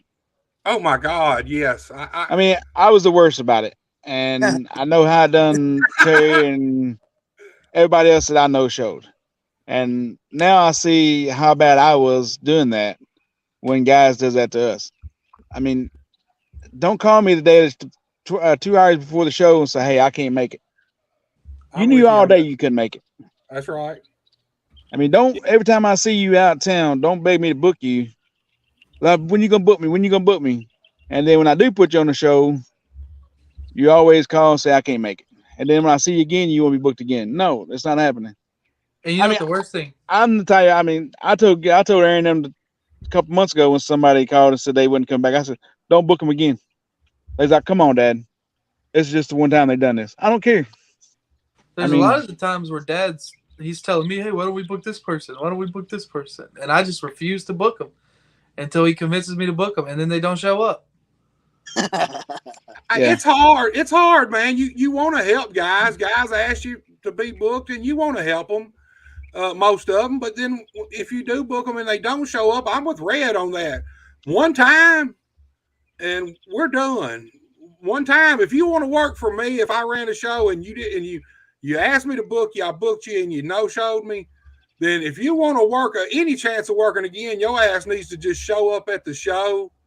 You're gonna have to show up several times. Just show up and say, "Hey, man, I'm here if you need me," and eventually you might get another shot. But it sucks when you book somebody and you have something planned for them, and then at the last minute they just no show you, because then that changes everything, and it might not just be that one match. It changes. It could affect another match in the show too. Who knows? Who Well, knows what it's going to Buster, I affect on the usually show? write about 3 months at a time because we run one show. So I usually have three months planned out. And then if you cancel one night, then I've got to rewrite the next 3 months. There you go. See, it And you causes a know, bunch of extra work. and not only does it cause extra work on you guys, like whoever's booking, whoever's writing the stories, but it will come back and bite the guy in the ass that doesn't show up. I mean, I can speak for that right now because I feel that I lost a good friendship, and I'm not working TV because I no show Dustin twice. I mean, and like I told Dustin the last time I talked to him, I sent him a text. I said, Dustin, I'm not even talking, trying to text you to get on your show. I'm just, man, you and I used to be great friends, and I don't want to mess that up. And I feel that I did by not showing up. And he had 4 weeks of TV rolled out, and I was involved in a lot of them, and I no showed him. So if anybody's watching this and you're planning on getting on a show, don't no show somebody. It's not the best way to go. Yeah, I mean, I can't say nothing. I've done it in my time. I've done it, especially when I first started. I had Stage fright's what I called it real bad when I first started. Some days it's nothing to it. Other days, man, I have pulled up at shows and just left when I first broke into business, and I just something I had to overcome. And it's just, and it hurt me. It took me a long time. The first year or so I was in the business, I no showed a few times, and it took me a couple of years after that to rebuild those relationships with the people. I eventually did, because I got to where I never no showed unless something was fucking wrong for real. But it's hard when you've got 3 months. Like, even though you don't run once a month, if you got 3 months worth of shit laid out and then this guy don't show up, you got to rewrite them whole 3 shows because this one person didn't show up for this one match. You got to get somebody to fill that spot and figure out what they're going to do over the next three months. It's hell. Well, Rocker, what about you? What's your biggest pet peeve right now? Well, man, I'm going to give you 2 of them. And these are probably the biggest pet peeves I've had in the business in a long time. One is when you walk in a locker room, I don't care who you are, you should shake everybody's hand in that locker room. And you should introduce yourself. I mean, there's guys that you may know and may not know, but it irks me to no end when I have guys come in a locker room, or I see guys come in a locker room and they walk, straight over and sit down, and they'll see their buddies and they'll talk to their buddies, but like everybody else is there, don't exist. That just really gets on my skin, under my skin a lot. Yeah. It sets a bad tone for you, and it puts a bad taste in other people's mouth for you. Now, look, if you're with guys that you've been working with every few nights a week for months or years at a time, you go in, you greet everybody, what's up, but especially when a new guy is introduced into a locker room where it's guys that have all really been working together, a new guy should definitely come around and kind of introduce himself to everybody. Right. It's just, and that's something when I can't say that when I broke into business, that's one of the things I hated worse than anything was having to go around and shake everybody's hands. But now, in hindsight, I see the benefit of it. I see why you should do it. Where when I was young, I'm like, fuck, I shake these fuckers' hands every time I see them, But over time, you realize that's part of the code. I mean, it's most of the wrestling shit's all of it's unwritten anyway. We all learn this shit from each other, and I think that I'm with you. I think especially a young guy. If it's guys that's been working together all the time and they're always working together night after night, come in, hey guys, what's up? What you fuckers doing? You don't have to come by and shake my hand every fucking time. Right. But a new guy for sure should come in and show everybody that's already there, at least introduce themselves to you and show a little bit of respect, if not for us, the business. It's more about respect for the business than it is just each individual guy, Right. I mean, and to touch on that same subject of respect, the other thing I was going to say that really gets under my skin is when you have guys that are come into a locker room where they're not usually working and they'll pile up in a corner somewhere and they won't say anything to anybody. And then when it's time for their match, like say if they're working me, and not one time did they try to approach, say, hey man, what you want to do, or hey man, how you want to call this, or hey, not saying that everybody should approach me, because I approach them too.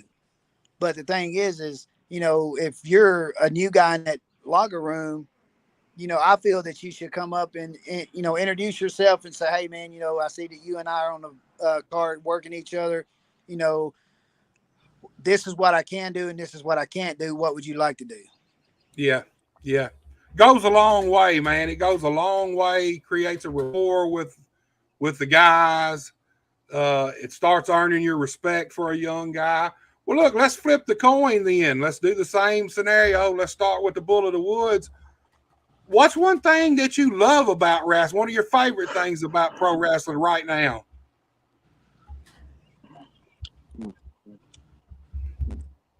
And it's hard right now because there really ain't no favorite things other than the physicalness of it. It's getting more heavy hitting nowadays up around here. So you love the physicality. That's what you want. Yep. All right, Aaron, what about you? What's your favorite thing about pro wrestling right now? Man, like you said, it's kind of hard because there's just so much negativity in wrestling. But I think my favorite thing is just what I'm doing. I think I've gotten to a place where I'm able to take my family and elevate that name and kind of put the respect on the people that deserve it. But I don't watch wrestling, man. I can't get into. There's no the stories. I'm not into them currently. That's what I'm missing is good storytelling and reasons to watch.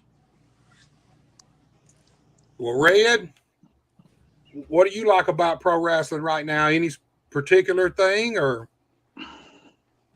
Well, I don't watch much wrestling. Every now and then I catch it on TV or something like that, and I don't go to no shows because it's too much drama at shows.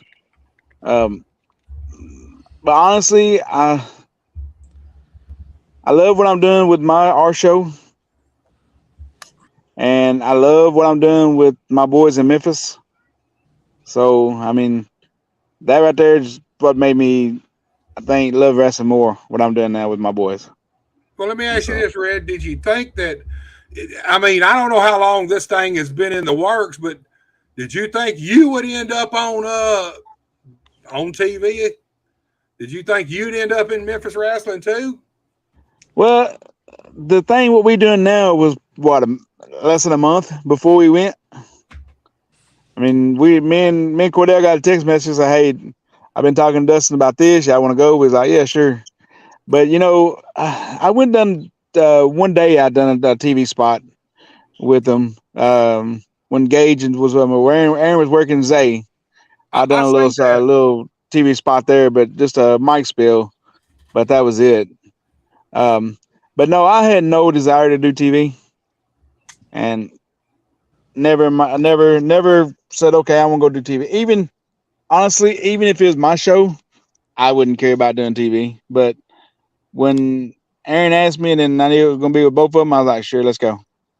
Yeah, that's And an then, opportunity you can't pass up, dude. and I'll be honest with you, Sunday morning when I woke up, I was like, why did I sign up for this? Yeah, And then but when I like, get to the show, the board, they told me, they said, you need to get dressed. I'm like, I didn't sign up for this. too But late now. Too late now, yeah, dude. yeah. So they was like, oh, you gotta do this, you gotta do that. And I'm like, all right, let's go. Yeah, but you're So you're instantly in. Like you're standing across from the legend there. You know what I mean? No spoilers, but you are. yeah. No You So have spoilers, fun out man. there. Y'all gonna have to start giving me a little breaking news, man. I'm getting a lot of no spoilers. Uh, spill the beans, Aaron. Don't You make me gotta watch the yell. product, man. I do I watch the just say product. I just say there was a couple there that day was in the wrong spot at the wrong time. And there you go. And so You gotta Well, watch Saturday. well, Rocker, what do you find most enjoyable? What's your favorite thing right now about pro wrestling, if anything? Man, I got a couple things. I'm always one to jump out and talk. I don't mind. But one thing that I like about the wrestling right now is um, there's quite a few companies that are showing everybody that the indie circuit is not dead because prime example, TIWF last week maybe or a week before they had to open the door to let more people in. Yeah, You that was know, this past Saturday. and yeah, they had a gimmick matches, but the thing is if indie wrestling was dead, they would have never been able to draw like that.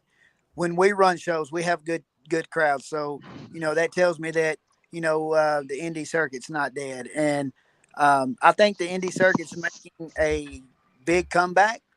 I mean, I don't think we ever get back to the territorial point of it, but I mean, just like what is it? T-Pain, the company he runs a good show, and he draws it every time he runs there. So, you Yeah. know, that's one of the biggest things that I'm really happy and excited to see, if I can talk, excited to see about the wrestling is that it's not dying like it was, because at one point it was dying, but now it's on the comeback, and I live and breathe for this business, and that makes me happy. And You know then what I think has probably made that happen is just there's we're all starting to work together a little bit more. It's not as right now anyway. It's not as you can't come here and there. Like right, right, Premier, they're in with TIWF. We don't have nothing against TIWF. We use their guys. They use some of our guys. exactly. Pretty much anywhere. That's kind of our mindset is to not work against anybody except for maybe one person, but everybody else we want to work with them. Right. Yeah. I think other people feel the same way right now, and I think that's helping everybody just have a better enjoyment of being at shows. There's less. There's still toxic people, but it's less toxic right now than what it could be. Right. Well, And go ahead, Rocker. oh, I was just gonna say, and the second thing that I'm really really happy about for the wrestling business right now is, my family is a big part of Memphis wrestling. And, I did the Memphis wrestling, and, I kicked myself in the ass, and I haven't told these guys that, but I do kick myself in the ass for not showing up for Dustin, because hell, never know. I could be right there with these guys and, running the legacy thing with them and showing them what, our family represents. But, you guys are kicking ass and you guys are doing it. So you just keep doing it. And I'm proud of you guys. I'll be honest with you, Rocker. I feel like the opportunity might come back around. Truthfully, I mean, I don't see why it wouldn't, man. I mean, I know. Look, you get heat with somebody, and over time, like you said, you guys were friends, pretty good friends before any of that. So, over time, the heat kind of goes away. And hopefully that happens, man. I'd like to see all of y'all together on Memphis Wrestling. That'd be a sight to see, man. I mean, you know,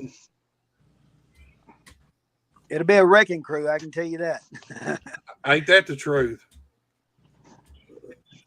Well, look, Well, guys, go ahead. Go ahead. Aaron was saying that we try to work with every company, and but one, we did try to work with that one. I offered him to send some guys to do a car lot show here in town, and no one showed up for it. So we tried to work with everybody, but he didn't show. So that's all on them. But And Red, that same company you were talking about had a benefit show for a kid that I have a lot of respect for. And I text that guy and asked him, I said, "Hey, can I come work that show?" And he told me no. I mean, and right, yeah, it's just some companies you just can't deal with. I mean, some guys have egos that are not even worth messing with. Yeah, that's the wrestling business, man. You know how it is. You got to have an ego to be in this business, but you also got to know where to keep that ego at too. I mean, you can't get the big head. It's like at the first of the show, we were talking about young guys and them promoters bringing them in, bookers bringing them in, and pushing them too much, too fast, giving them too much. Not that they're not capable of it, but putting them in spots that they really shouldn't be in or don't deserve. And then they turn around and in 2 months, they think they're a star. They got the big head. Even at this level, I mean, I'm a star. Well, you're a star on one show in one town on one night. I mean, and then those guys, it's hard to do anything with them after that. It just is. And I'm going to tell you another thing that I think's helping the business around here is I'm seeing some of these wrestling companies be weeded out. I'm sorry, but man, there's a lot of wrestling companies all around our whole territory here, all around the Mid-South. And there was tons right around here, all West Tennessee, all kind of clustered together. And you hate to see anybody go out of business, but here's the thing. It clears up the field for the good companies, in my opinion. You know, it clears up the field for the guys who want to run professional shows, want to run their companies good, and have a good product, not just putting anybody out there in the ring. And you know, me, I don't. I'm like you. I don't like to see any company shut down because one, there's a good chance I might go there and get a payday one day. But the thing is that I'd rather see them shut down than hurt the wrestling business. Yeah, yeah, for sure. And The also, big whenever the companies that do make it through, they get to spread out a little more. Then it takes some of that pressure off of everybody.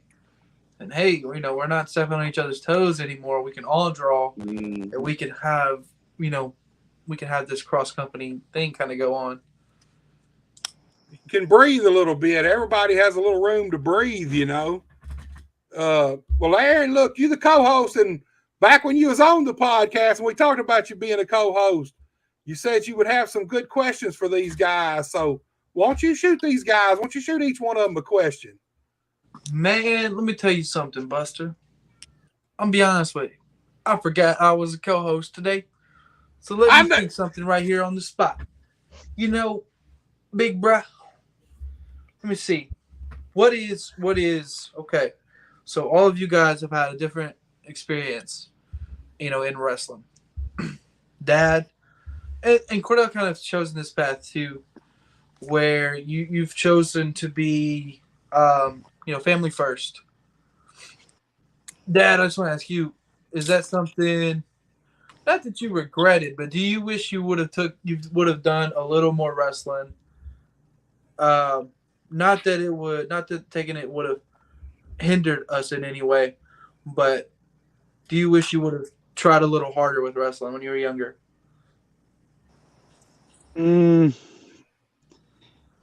Yeah and no. Yeah, because all them chances I could have made that WWE. Those shows I know show was a WWE developmental shows. So yeah, I wished I would have. But no, because my shoot job said if I wasn't at work, I lose my job. So I had to make a decision, either go to this for my maybe get a shot, or not have a way to feed my kids. So really not even a decision at that point, you know. No. I mean, the decision is pretty much made for you at that point. Right.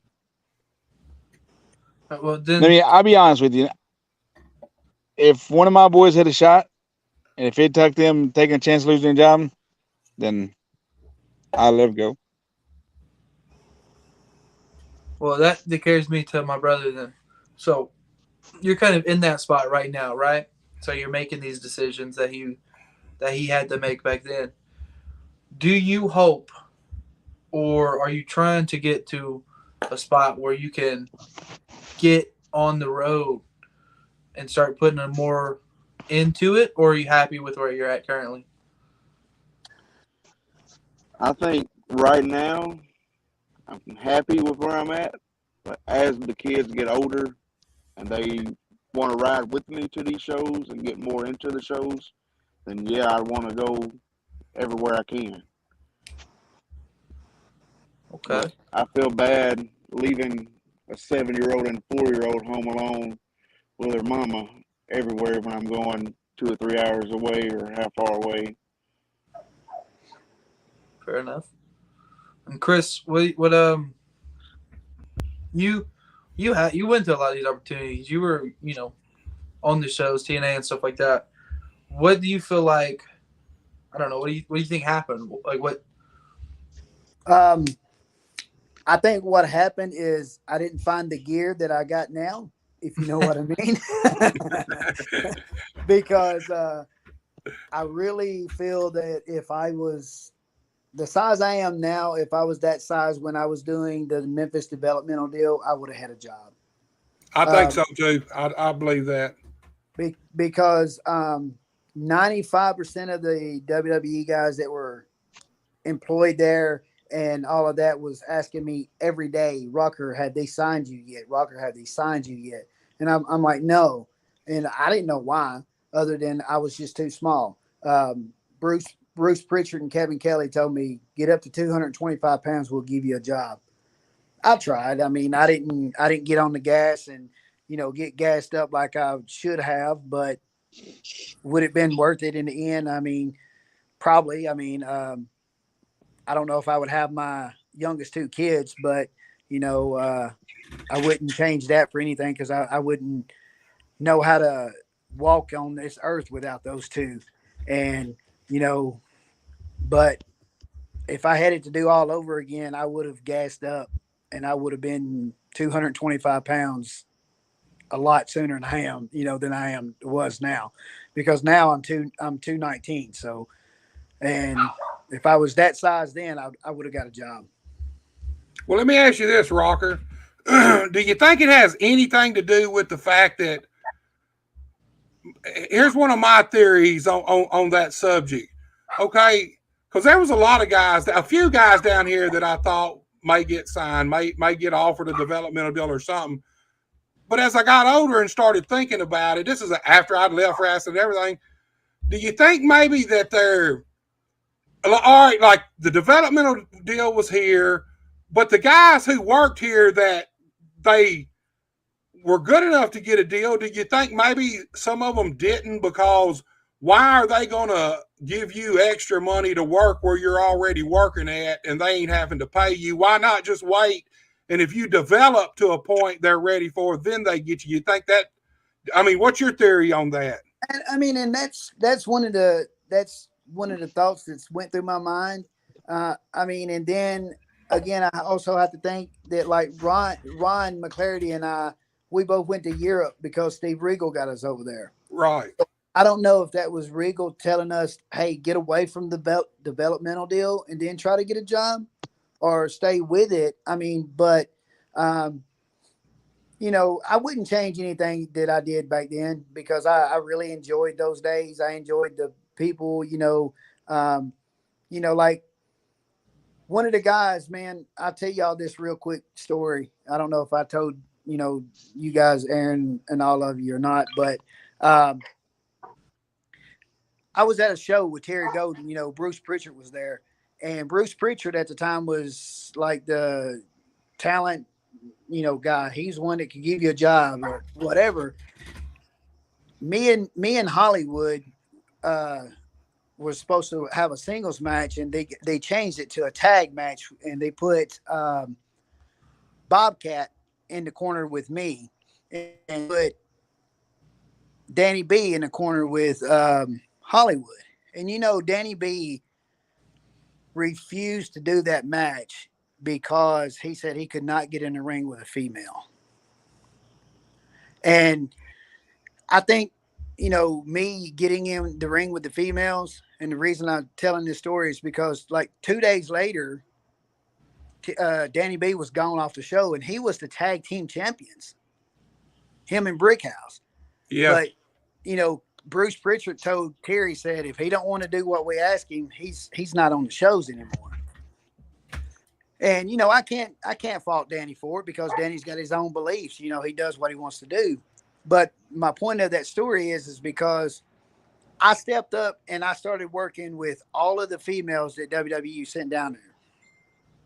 And I never knew if it made a difference or not until I went to a Jackson, Tennessee show when they had the WWE down there. Molly Holly brought me, when I got to the building, she grabbed my hand and walked me. She said, come go with me. And I said, okay. I'm thinking that we're just going, just wherever. And she took me in the locker room. You're right. she took me in the locker room with the females and she goes, hey guys, I want y'all to meet Chris Rocker. He's from Memphis. He is one of the greatest guys I've ever been in the ring with. He has took care of me ever since I've been in Memphis. And I want you guys to know that if you need anything, he will help you out and do whatever he can. For somebody of her stature to do that, that showed me working with the females and doing whatever I needed to do, what I was asked to do, made a difference. Because I could have been that guy that said, I'm not doing that shit, and never got the opportunities that I did. So, Yeah. I guess the point of that story is if you're asked to do something, do it. I mean, it may not make sense to you at that time, but they have a reason for it 9 out of 10 times. And, I wouldn't take anything back from what I did back then. And, the only thing I would change is I would have got on the gas real hard and, got big. So, or if I would have had some of y'all's genes or something, I don't know what's up with y'all. Y'all all big and I'm small. But Well, so you got it them is somewhere. what it is. Right. But Here's the thing, though. It shows you how the quickest way to weed guys out sometimes for any booker is to offer them something that they may not want to do and see if they do it or not, And when the WWF wants you to work a match with the girls, I mean, if your goal is and your dream is to make it and to be a professional wrestler and make a living at it and get paid for it, then sometimes you got to put those priorities in line, I guess. I'm like you. I can't fault Danny because I know his beliefs, and Danny's always been a good guy. Right, Danny's a stand-up dude, but what I'm saying is it shows you how quick that you can be turned off. Like you said, he said no, and then he was not only out of the WWE site, he was plumb out of the company, period, that he had been working in. right. And I mean, that's how quick it can change on you. If you turn down, you say no to the wrong people, you can pretty much essentially cut your own throat, Yeah, I mean, and that just goes to show, like, Buster, you remember the Reckless Youth? Yes. I mean, he was under contract, and his developmental, come up, and he was going to be pulled up to TV, and they told him to grow his hair out, and he was going to be called Richard Ryder. And he told him, I'm not doing that because short for Richard's Dick. He said, I'm not going to go out there and let the crowd chant Dick Ryder to me. Damn. I'd have never even thought about that. I'd have been cashing them checks talking about I'm Richard Ryder, motherfucker. Damn right. Call me Still Big be Blower. cashing I them don't checks. care. What you mean? Hey, Shit, I would have never even thought. I'd have never even thought about that, man. I put it on a T-shirt. Really, man. And opportunities come and go just that fast at a blink of an eye. And, it's the same thing as no-showing. Somebody books you and you no-show the wrong person. I mean, you pretty much essentially cut your own throat and hamper your career in ways you never even dreamed of because you don't know how the business works, Well, look, guys, let me ask you this then. Let's all four of you, let's go through it, and then we'll start wrapping this thing up. Let's start with the Bull of the Woods again. Cordell, if there was one thing you could change about the wrestling business, what would it be? All the drama that goes on. I don't think you can change that, man. You're going to have to be realistic on that one. That would be nice, though, dude. That's a fucking dream there. Better storytelling. Better storytelling. I agree with that 100%. More storytelling and better storytelling. So, Aaron, what would you change about the business, man? I would like to change. It just depends on what version of the business you want to talk about. Are we talking about what would I change about the Mid-South, or what would I change about fundamentally about the whole business? Fundamentally, if you could change one thing that's universal through the whole wrestling business, what would it be? I don't think there is a one thing that's universal through the whole wrestling business, though. Okay. I think wrestling, where we're at, is in such a bubble that what we think is wrestling and what you have to do is totally different outside of that, right? I think on the biggest majority, what I would change is the fact that you have to be over on Twitter to get looked at by a company, and in order to be over on Twitter, you have to be a certain person. You know, you can't differ in views politically or anything with those people that are on Twitter, or else you just don't get a career. It just gets taken away like that. Yeah, that sucks too. That sucks. Period. That's the one thing I don't like about society in general is that, I mean, we all should have a right to our opinion and our beliefs, whether they differ from your beliefs and opinions or not. But I also, at the same time as that, is like those beliefs, whether you're one way or the other, I don't think they should have anything to do with you as a wrestler. You know what I mean? But you have to have these beliefs for people to even like take a look at you. You know what I mean? I just think like politics, religion, all that stuff should just be just out of the business, and we can focus on who's a good wrestler, who's a good storyteller, who fits what I need for my show. I just wish we looked at that again. Yeah, I agree with that. Politics and real politics and religion out. Wrestling politics never gonna go nowhere. It's always gonna be there. But I 100% agree with that. Keep your personal beliefs at home, and bring your professional beliefs to the wrestling show, and let's wrestle. If you want to be a wrestler, let's wrestle. You know, Red. What's one thing you would change, man? It's kind of hard. I don't really know of one thing. I mean, it's just there's so much stuff wrong with the business from where it was when me and Rocker started, and then when you come in, there's so much has changed, and it's just I don't think you never can change anything. I don't think it will be no change. There's nothing one thing that you can physically say needs to be changed. The only thing I would say needs to be changed is like Austin was talking about when he was talking. A lot of the shows, like my show for a prime example, when we put our ring up, it's me and the two boys and Billy Madden most of the time putting our ring up. Yeah. I mean, Rocker's there when he can, but I mean, or at least he has his two boys there anyways. He ain't doing much, but his kids is.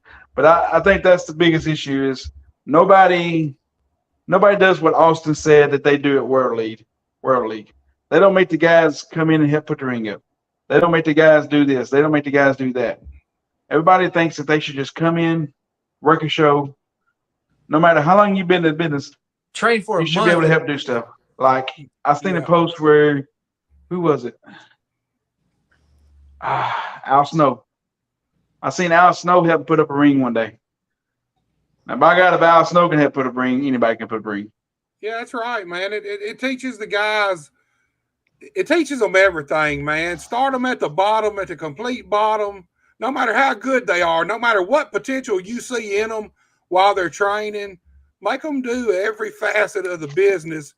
That way they gain respect for the business, because that's my biggest thing that I feel like's not as much there as it used to be. And look, we all talk old days. We all sit around here and talk back in the day. Even the young guys, they say back in the day, but shit, for me, back in the day was 1991. You know what I mean? I don't feel like that was that long ago. Some days it was a decade. I mean, some days it was a lifetime. Other days it was yesterday. Yeah. You know, you can say the same thing back then though. In the 90s, you can say, well, "What's wrong with wrestling today?" You know, maybe not the 90s because you had the Attitude Era and such, but if you're a young guy, you'd say all these old motherfuckers trying to tell us what to do. That's just the business. It's always going to be changing. It's always going to be moving this direction, and then there's always going to be us that just want it to slow down while we're a part of it, and that's probably not going to happen. So you just have to figure out how to move with it. That's right. That's one thing I believe that. Look, I hear all this stuff about guys wanting to change the business. Forget about that, because you can't change the business. What you can do is learn how to play the game. And that's as simple as I can put it, because, look, wrestling is more politics than wrestling. Always has been, always will be. You ain't going to change that. So the better you know how to navigate the terrain the further you're going to get in the business. See, that's one thing I didn't learn until too late, way too late in my wrestling.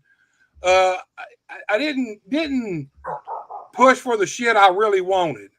I always just came, done what I was told, and hope for the best. Where you got to play the game.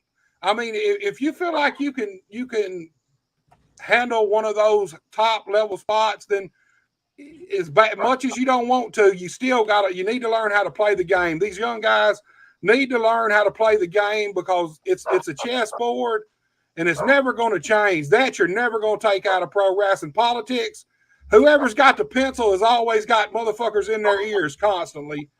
I think that's what got me to like where I'm in the position that I'm in now is because I can wrestle Derek, like me and Zay, right? We could wrestle Derek and Danny Be Good and push them to have a match that they haven't had in 20 years or whatever.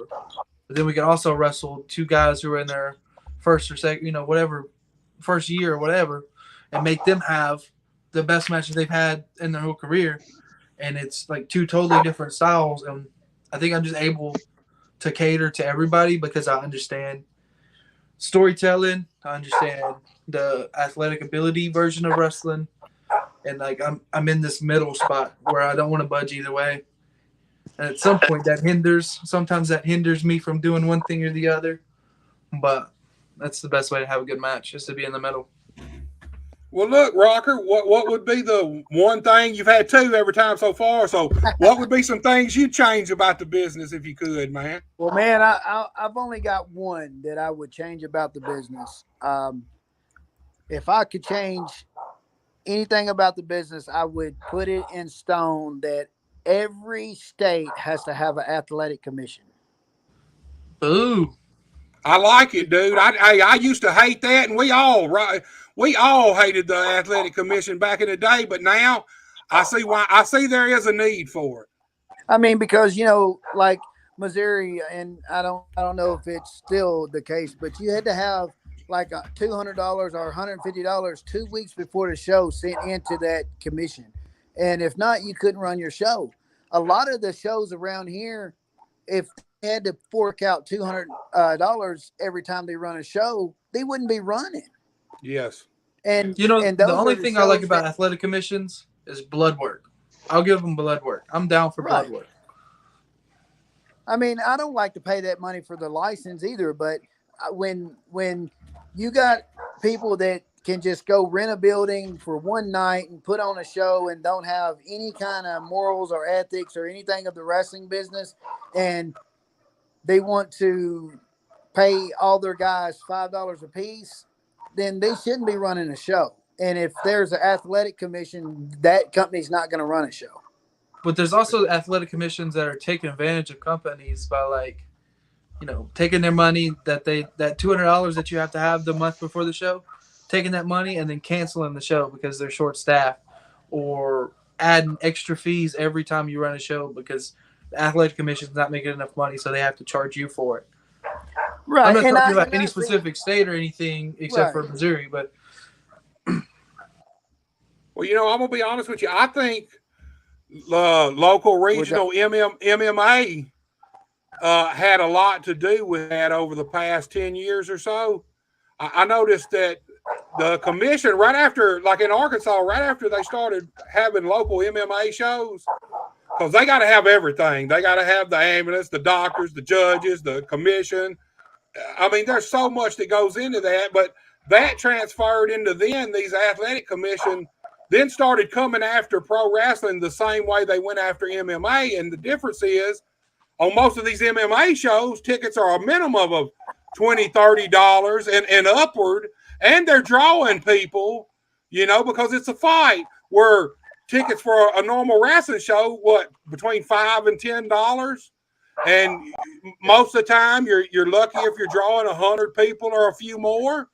And when you start treating the pro wrestling and making the pro wrestlers have to supply all the same things, like in Osceola, when they first started doing it, it's like at MCW, LaFonce and them got for a long time where they had to pay for an ambulance to be there on premises.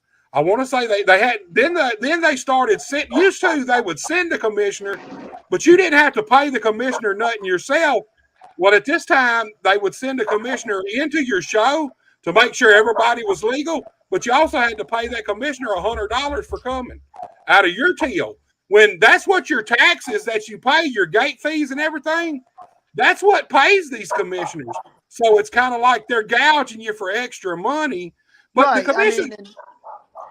And Go you know ahead. the thing is if they're running it legit, then it can help the business. I mean, I think, but if they're not and they're trying to gouge people, yeah, no, I don't agree with that. But I guess my thing is that's one of the ways I know that you can eliminate a lot of these low budget pop up everywhere, you turn around damn shows that, that have people in the ring that shouldn't even be in the ring, have people wearing blue jeans in the ring or, and that's my gimmick. I'm Stone Cold. No, you're not. I think the idea of a commission is good, but just the actual logistics of how it ends up working out is where it goes down the drain. But I think that's also on us, us as like a show, as a company, we have to just set ourselves that level, that standard, that level of standard. And as hard as it may be, because we're not doing all these cheap things to get where we want to be, as hard as it may be to get there, eventually over time, everybody's going to realize, hey, this is a better product. This is better for everyone all around. Well, weeding out some of the companies with the commission would definitely help the product. I believe that 100%. That, I mean, we could just start acting like a commission. We could be like a mafia where we just show up to shows. There we go. Hey, there y'all go. Hey, the Robertson family legacy shows up with the kendo sticks at your show. It's time to pay the commission. You know what I'm saying? Hey, taxes are due. Taxes are due, man. Well, guys, we're going to have to start wrapping it up. But before we do, let's plug the Legacy show coming up. It's next Saturday, right? Not this Saturday, but next Saturday. Right? It's this Saturday, June 10th, at the Lauderdale County Rescue Squad. That's in Halls, Tennessee. There's several big matches. You never know what you're going to see. You never know who's going to be there, what's going to happen. And then in 2 weeks, June 24th, we're going to South Fulton. We've got a big fundraiser with Southern State of Mind. There's Bounce House. No, it's not a fundraiser. It's just an outside show, free show they put on. A big ordeal with them. Their Bounce House is started at 2 o'clock. I'm sure there's going to be plenty of good food to eat. Good wrestling starts at 4 o'clock with Legacy Pro. And there will be a heavyweight title match on that show. Chris Rocker. Who you going to be defending against? Is it the man right there next to you? From day one, I've been a fighting champion. And, I've told them, hey, anybody you put me in the ring with, I go toe-to-toe with. I don't care.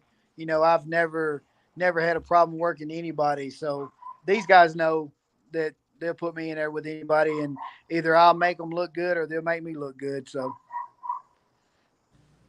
and there y'all heard it, man. Legacy Pro Wrestling this Saturday night, Halls, Tennessee. What time's bell time? Bell time's 8 o'clock. 8 o'clock, y'all. You better get there. Legacy always puts on a hell of a show. Get there early, get you some good seats, which is really not a bad seat in the house anyway. So. But get there early to make sure you get a seat, man, and come check out Legacy Pro. You never know who you're going to see or what you're going to see. Look, guys, man, I appreciate y'all for giving me some of your time. I appreciate y'all all coming on together. And, like I said, you just don't know how much I appreciate all y'all coming on, man, and helping out the show and giving us some of your time and some of your thoughts and opinions, y'all. Well, just all I say, man, is you got my address. Put that check in the mailbox for me, all right? Man, if I ever start getting a check, man, hey, I'm like, hey, Bull of the Woods, don't forget the Memphis Championship Wrestling coming in. It's got the Bull of the Woods on it. Throw me a few pennies under my door, man. Hey, you can cash at me, We'll just make sure it says Cordell and not the Bull from the Woods. So. Yeah, man. There you go. Hey, Buster. Hey, I know we're wrapping it up, but I want to give a shout out to my guys, though. Yeah, do it, man. I mean, these three right here have helped a lot. Brian Mabry has made all of our posters. I mean, he's done a fantastic job making our posters. So if Advert anybody needs slips, posters anything. made, hey, hit Brian up. He'll hook you up.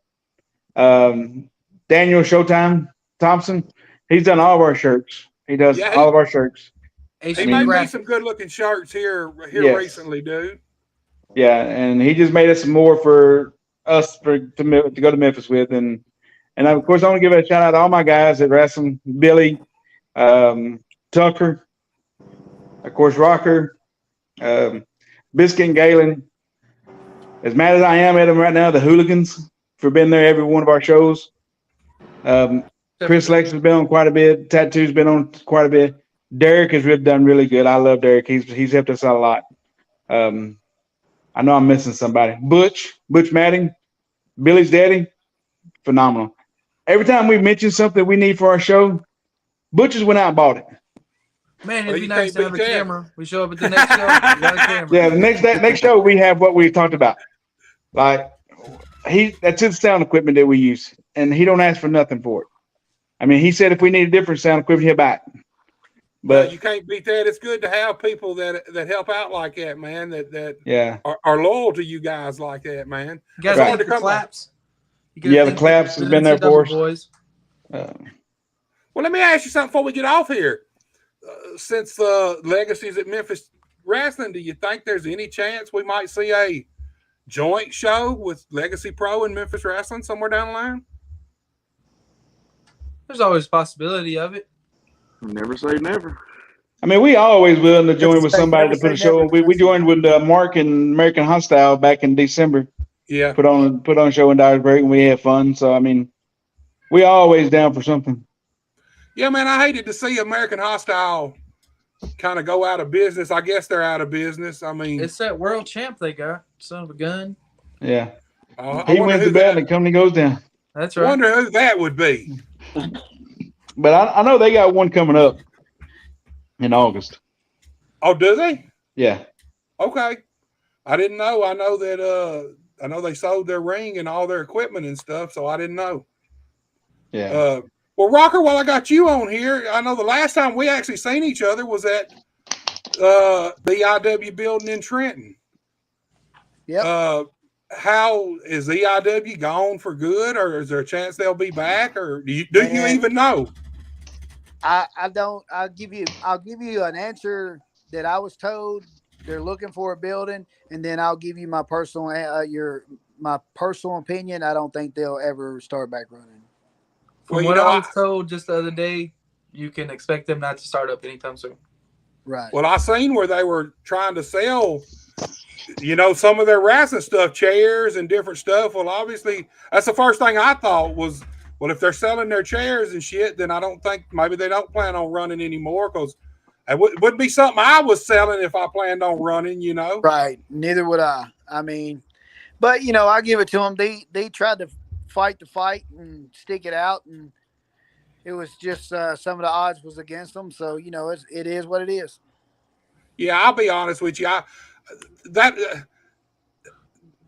Moving to Trenton, I think the day they did it, I think it sealed the fate for it, to be honest with you. Yeah. It's all about your location. And, That's I learned it. that the hard way. When me and my brother first broke into business, we tried to run Brighton. And that damn near got us blackballed completely out of fucking wrestling. Because it was somebody, it was somebody else's David town. Milligan. Hey, we David went Milligan's in and rented the building, the same old Brighton gym. We went and concreted signs on each end of the town at the off ramps, man. Shit. We didn't draw 5 fucking people. Matter of fact, we didn't even have the show. Everybody showed up. We guaranteed. That's how young and dumb we were. We guaranteed everybody a little bit of money.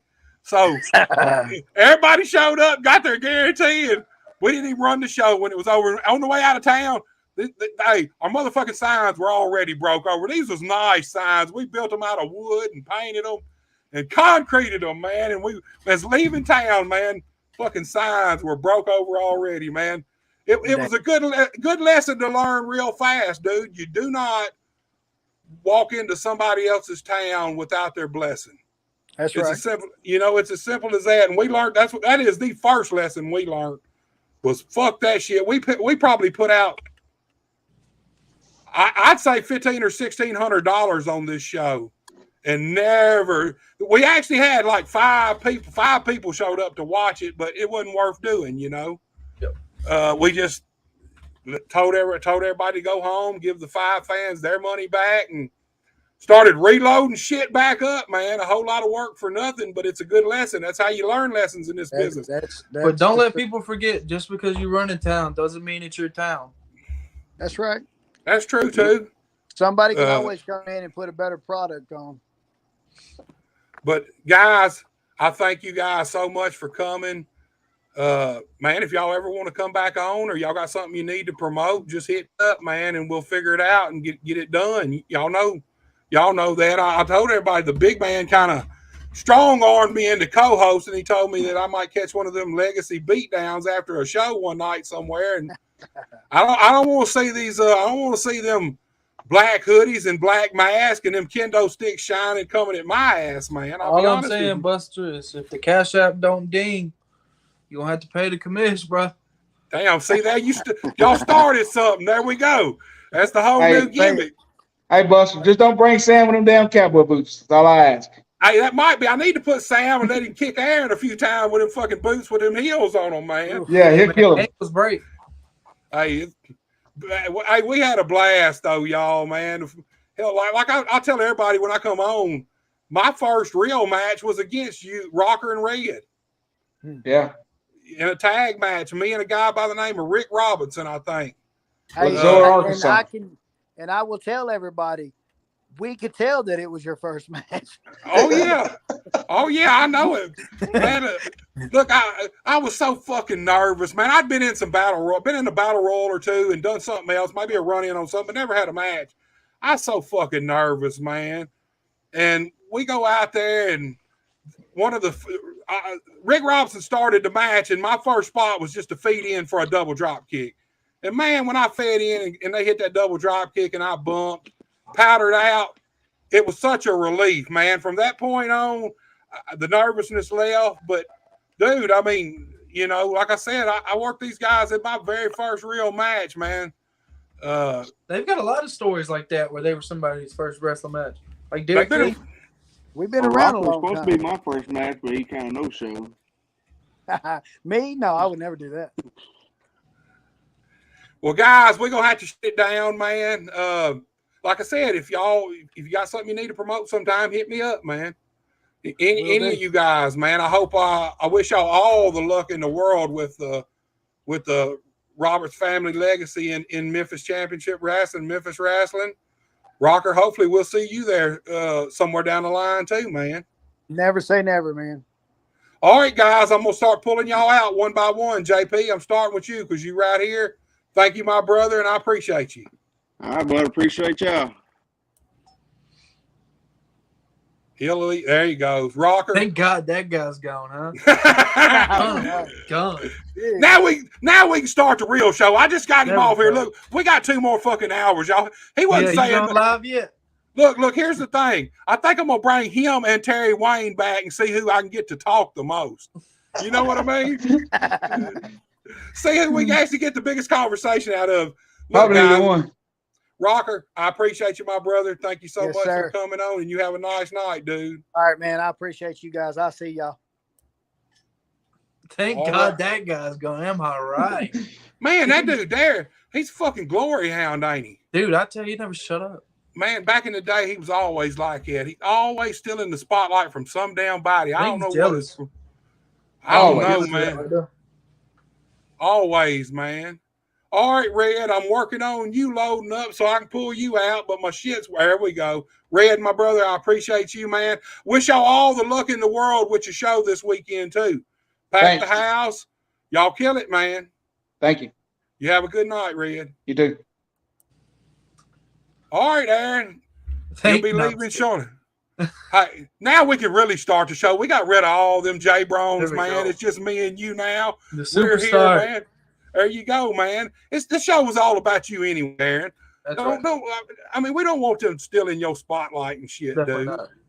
Dude, I appreciate you, man. Thank you for being a co-host. I Thank you, know I've Buster. joked about it and shit, but I really appreciate you. I appreciate y'all coming on, man. And like I said, dude, anytime that you got something you need to promote or something, or you just got something you need to talk about or say, Just hit me up, man. We'll figure it out. I try to stay booked up. I really try to stay booked up 2 months ahead of time. Most of the time. all I'll But say, Buster, is hey, just watch my Facebook. You know, I'm always posting where I'm going to be at. Legacy Pro Wrestling. We've got 2 shows this weekend, and in 2 weeks on the 24th. We're always posting new dates, so just watch that Facebook, Instagram, Twitter. We're all over the place. Hold on, before you get off here, I want to go back to something. All right, you said something I posted cost you a tag team title shot or something? It cost me a tag team champion. Bye, Buster. How is that? Damn. I ain't going to get that question answered, y'all. He got off quick on that one. All right, y'all, another great show. We had the astonishing Austin. I ain't even going to try to say his last name because I'll butcher it. Great guest. I love talking to him. And obviously, the Roberts family legacy. Love talking to them guys anytime I get to. You can see right above my head here, Buster H.R. Johnson on YouTube. Be sure to go like, share, and subscribe. Subscribe to our channel, like and share all of our content. Guys, we'll see you guys next Wednesday, 7 o'clock, same time, same channel, for Buster Unmasked, episode 21. Y'all know the rest. Y'all ain't got to go home, but y'all got to get the fuck out of here. Later, y'all.